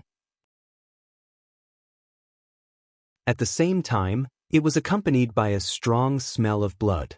Bride Luo was not Nagasaka Reiko's Shikigami, she was Nagasaka Reiko's spirit possession demon. This was an extremely special spell of the Japanese Shinto. It was similar to the ghost-raising spell of Southeast Asia, but it was different. The spirit possession demon was to first find a suitable demon, preferably a growth cycle similar to that of a human, and at the same time have enough room for growth. Then, the host's soul was deposited in the body of the young demon. In the process of growth, the young demon would merge with part of the host's soul, and finally, the two would merge into one. Bride Luo was a very good choice. Her lifespan was almost the same as that of a human, and she was powerful. But Bride Luo was extremely difficult to catch, especially when they were social demons. The young demon would be protected by the main group, and outsiders would not be able to touch them. Nagasaka Reiko had raised this Bride Luo since she was young, and the process was rather cruel. Chen Zhao knew this too. Of course, Nagasaka Reiko's method was cruel, but the feed she chose was still accepted by Chen Zhao and the supernatural organization. For Chen Zhao, as long as the target was suitable, it didn't matter how cruel it was. They were all people who deserved to die anyway. You're tuning in to the Dreamy Chapters YouTube channel. We're so grateful for your support, and don't forget to subscribe to join us on this incredible journey through captivating stories. Your generosity through donations truly makes a world of difference, as it's the primary source of revenue that allows me to expand and enhance this channel for you. Thank you from the bottom of my heart for being a part of this adventure.